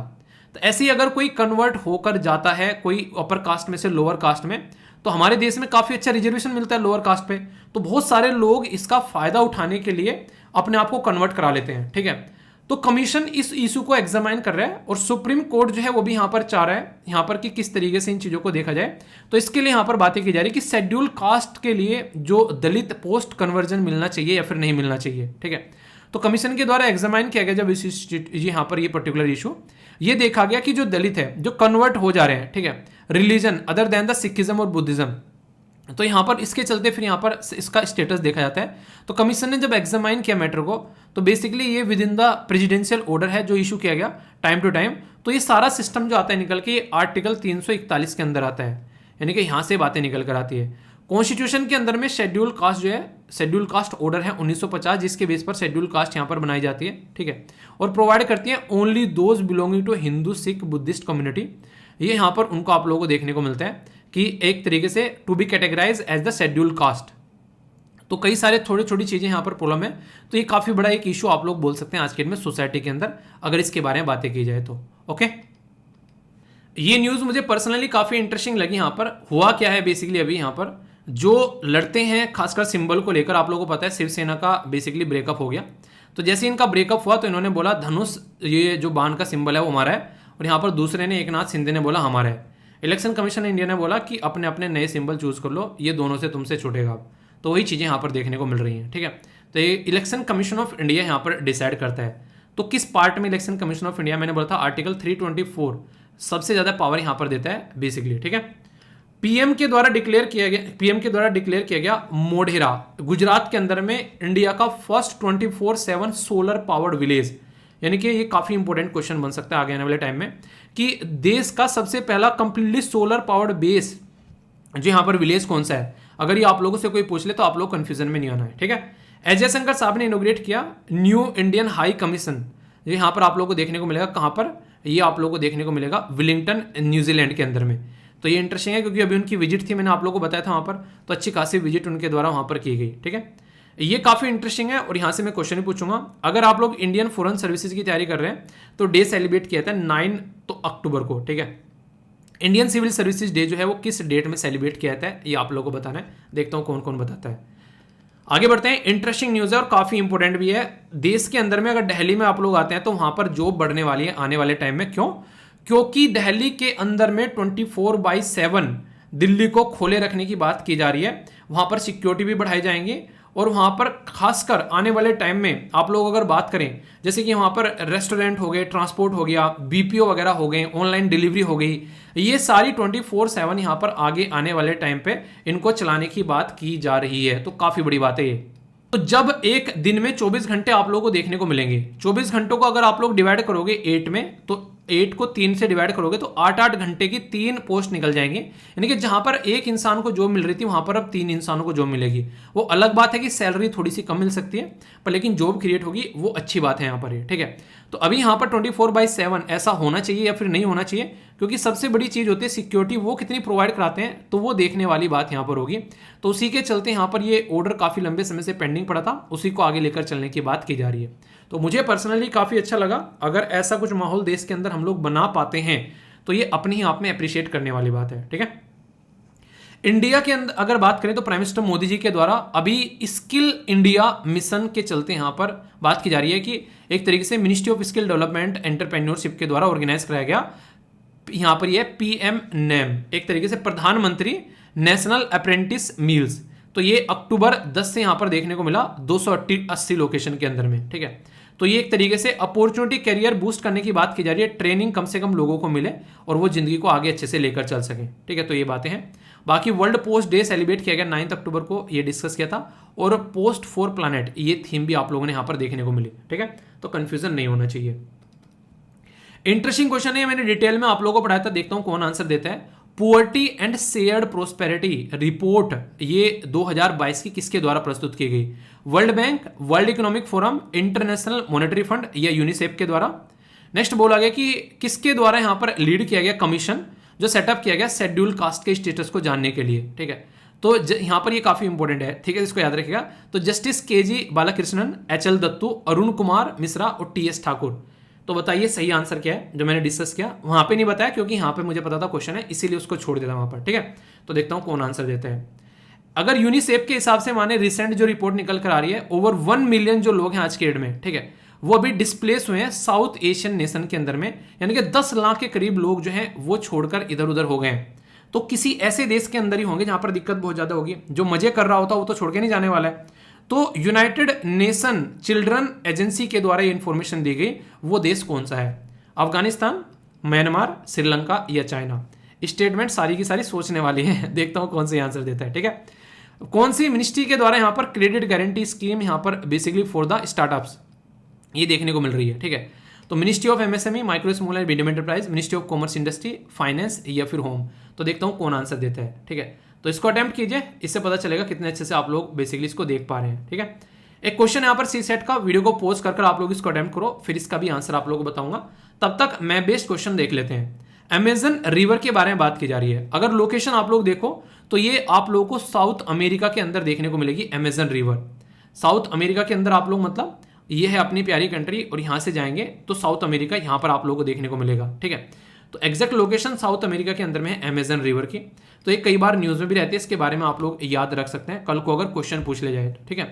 तो यहाँ पर एक तरीके से यहाँ पर अमेजन रिवर सिस्टम जो है वो 9 साउथ अमेरिकन कंट्री से होकर गुजरता है, और यहाँ पर ये माना जाता है कि यहाँ पर काफी लार्ज स्केल पर अमेजन जो रिवर है, ठीक है। तो बोला जा रहा है कि यहाँ पर बेसिकली अमेजन रिवर के अंदर में 20% के करीब ओशन जो फ्रेश वाटर सप्लाई होता है वो सब चीज़ें, और बाकी तो आप लोगों को अर्थ का लंग बोला जाता है यहाँ के फॉरेस्ट को, वो सब चीज़ें पता है। लोकेशन याद रखिएगा, ये यहाँ से आप लोग देखते हैं पूरा इसका इस तरीके से सिस्टम, ठीक है। तो कई बार क्वेश्चन पूछ ले आते हैं। एक क्वेश्चन वैसे मैंने आप लोगों से पूछा था यहाँ पर किसके बारे में, मैंने आप लोगों से लार्समैन हिल के बारे में पूछा था, कहाँ पर लोकेटेड है? यूरोप, नॉर्थ अमेरिका, अंटार्कटिका या फिर ऑस्ट्रेलिया? बहुतों के द्वारा अच्छा आंसर दिया गया, मुझे अच्छा लगा पर्सनली। ये आंसर था यहाँ पर, क्या आंसर था लिखा था आप लोगों के सामने तो ये अंटार्कटिका, मैं सोच रहा हूँ क्वेश्चन ही लिखा हुआ है इधर भी तो लोकेशन देख सकते हैं, अपनी कंट्री यहाँ पर हो गई, तो यहाँ पर आप लोग आओगे एग्जैक्ट आप लोगों को लोकेशन, ठीक है। वोकैबुलरी देखेंगे, उससे पहले थोड़ा सा आप लोगों को आंसर बता दूं कि कौन कौन से आंसर है जो क्वेश्चन आप लोगों के लिए पूछे हैं। तो पहले का आंसर ये है, वर्ल्ड बैंक के द्वारा तैयार की गई, और यहाँ पर याद रखना केजी बालकृष्णन है, आप लोगों से क्वेश्चन पूछा जा सकता है, ठीक है। नेक्स्ट यहाँ पर अगर जो आंसर पूछा जाए तो यहाँ पर म्यांमार है, म्यांमार से सबसे ज्यादा लोग इधर उधर हो गए, ठीक है। और यहाँ पर मिनिस्ट्री ऑफ कॉमर्स आप लोगों को देखने को मिलेगी, जिसके द्वारा ये सिचुएशन आप लोगों के सामने निकल कर आई है। तो कोई भी कंफ्यूजन नहीं होना चाहिए, कंफ्यूजन हो तो उसको दूर करना है, ओके। वोकैबुलरी है आप लोगों के सामने। कई सारे बच्चे बोले थे सर वैसे मत बताया करो, थोड़ा सा एक्सप्लेन कर दिया करो, मतलब जैसे मैं नॉर्मल करता था। कभी कभी टाइम नहीं लगता ना, वीडियो थोड़ी लेंथी हो जाती है, तो मुझे फिर लगने लगता है मैंने कहा फिर बोलोगे तो वो चीज़ की वजह से मैं फिर बोलता हूँ चलो देख लेना, ठीक है। पर अच्छी बात ये लग रही है, सोचो अगर आप लोगों में बोलूँ कितने शब्द पिछले कुछ दिनों में आप लोगों के याद है, तो कुछ शब्द आप लोगों के याद है, इसलिए कहता हूँ थोड़ा सा टाइम दिया करो, हल्का सा एक बार सेंटेंस फॉर्म कर लोगे तो याद रह जाएगा। तो यहाँ पर बात की जा रही है परपोर्टेड, तो इसका मतलब होता है कथित, ठीक है। तो एक तरीके से आप लोग बोल सकते हैं यहाँ पर कि अपियरिंग और the state to be truth, कि इस तरीके से हो सकता है नेसेसरी, ठीक है। तो कथित तौर पर ऐसा हुआ, सुना है ना आप लोगों ने। तो ये हो गया सिनोनिम्स और ये हो गया एंटोनिम्स, ठीक है। नेक्स्ट बात की जा रही है आइकोनोक्लास्ट, तो यहाँ पर सांप्रदायिक तरीके से, एक तरीके से इसको बोला गया सांप्रदायवादी, ठीक है। तो यहाँ पर एक तरीके से आप लोग बोल सकते हैं यहाँ पर a person who does not conform to generally accept the standard of custom, ठीक है। तो एक तरीके से यहाँ पर ये इसकी एक्सप्लेनेशन हो गया। तो यहाँ पर ये ऐसे ऐसे शब्द हैं जो कि रेगुलरली आप लोगों को न्यूज़पेपर में देखने को मिलते हैं, यानी कि जैसी कल्चर है उस कल्चर के अपोजिट में जाना, काउंटर कल्चर बोल सकते हैं, ठीक है। इसी के साथ में बात की जा रही है यहाँ पर प्रोमेंटोरी, ठीक है। तो चोटी यानी कि एक तरीके से हाई पॉइंट आप लोग बोल सकते हैं, ए पॉइंट ऑफ हाईएस्ट लैंड, ठीक है। तो इस तरीके से आप लोग यहाँ पर बोल सकते हैं इसको। तो यहाँ पर एक तरीके से एक्सप्लेनेशन भी रहता है आप लोगों को, अगर आप लोगों को समझ में नहीं आता तो उसके लिए एक्सप्लेनेशन भी आप लोगों का डाला गया, हिंदी में वर्ड भी बताया गया। तो ये आप लोगों को कंफ्यूजन तो वैसे होना नहीं चाहिए, पर फिर भी थोड़ा सा ध्यान जरूर दिया करो, ठीक है। नेक्स्ट शब्द आप लोगों के सामने है एंटीथेसिस, यानी कि विलोम, अपोजिट बोला जा रहा है, ठीक है। तो यहाँ पर इसका सिनोनिम्स रिप्लिकेट आप लोग बोल सकते हो। नेक्स्ट यहाँ पर क्वेरलस, ठीक है, विलाप करना, ठीक है। तो ये बोलते हैं यहाँ पर। तो कंप्लेन करना किसी चीज को लेके एक तरीके से आप लोग ये बोल सकते हैं। कंप्लेन इन पर्टिकुलर अगर बोले एक तरीके से नहीं, एक कि पर्टिकुलर चीज को लेकर गुस्से में कर बेसिकली आप लोग अगर बोले उसको, ठीक है। तो ये शब्द हैं आप लोगों के सामने टोटल 5। सेंटेंस फॉर्म जरूर करना है इनके ऊपर। आई होप कि आप लोग अच्छे सेंटेंस फॉर्म करोगे और उससे मुझे भी अच्छा लगता है जब आप लोग पार्टिसिपेट करते हो। तो कैसा लगा आज का ये डिस्कशन जरूर बताना। कोई डाउट हो तो उसको दूर करना है और फीडबैक देकर जरूर जाना, जो कि आप लोग की रेस्पॉन्सिबिलिटी है, ठीक है। प्यार के तौर पर आप लोग फीडबैक जरूर दिया करो। बाकी मेरे साथ में कनेक्ट रह सकते हैं सोशल मीडिया हैंडल पर, और पीडीएफ टेलीग्राम से जाकर डाउनलोड कर लेना। नेक्स्ट लेक्चर मिलता हूं, तब तक अपना ध्यान रखिए। बड़ों को नमस्ते, छोटों को प्यार, छोटी सी लाइफ एंजॉय करार। मिलता हूं नेक्स्ट वीडियो में, तब तक के लिए जय हिंद।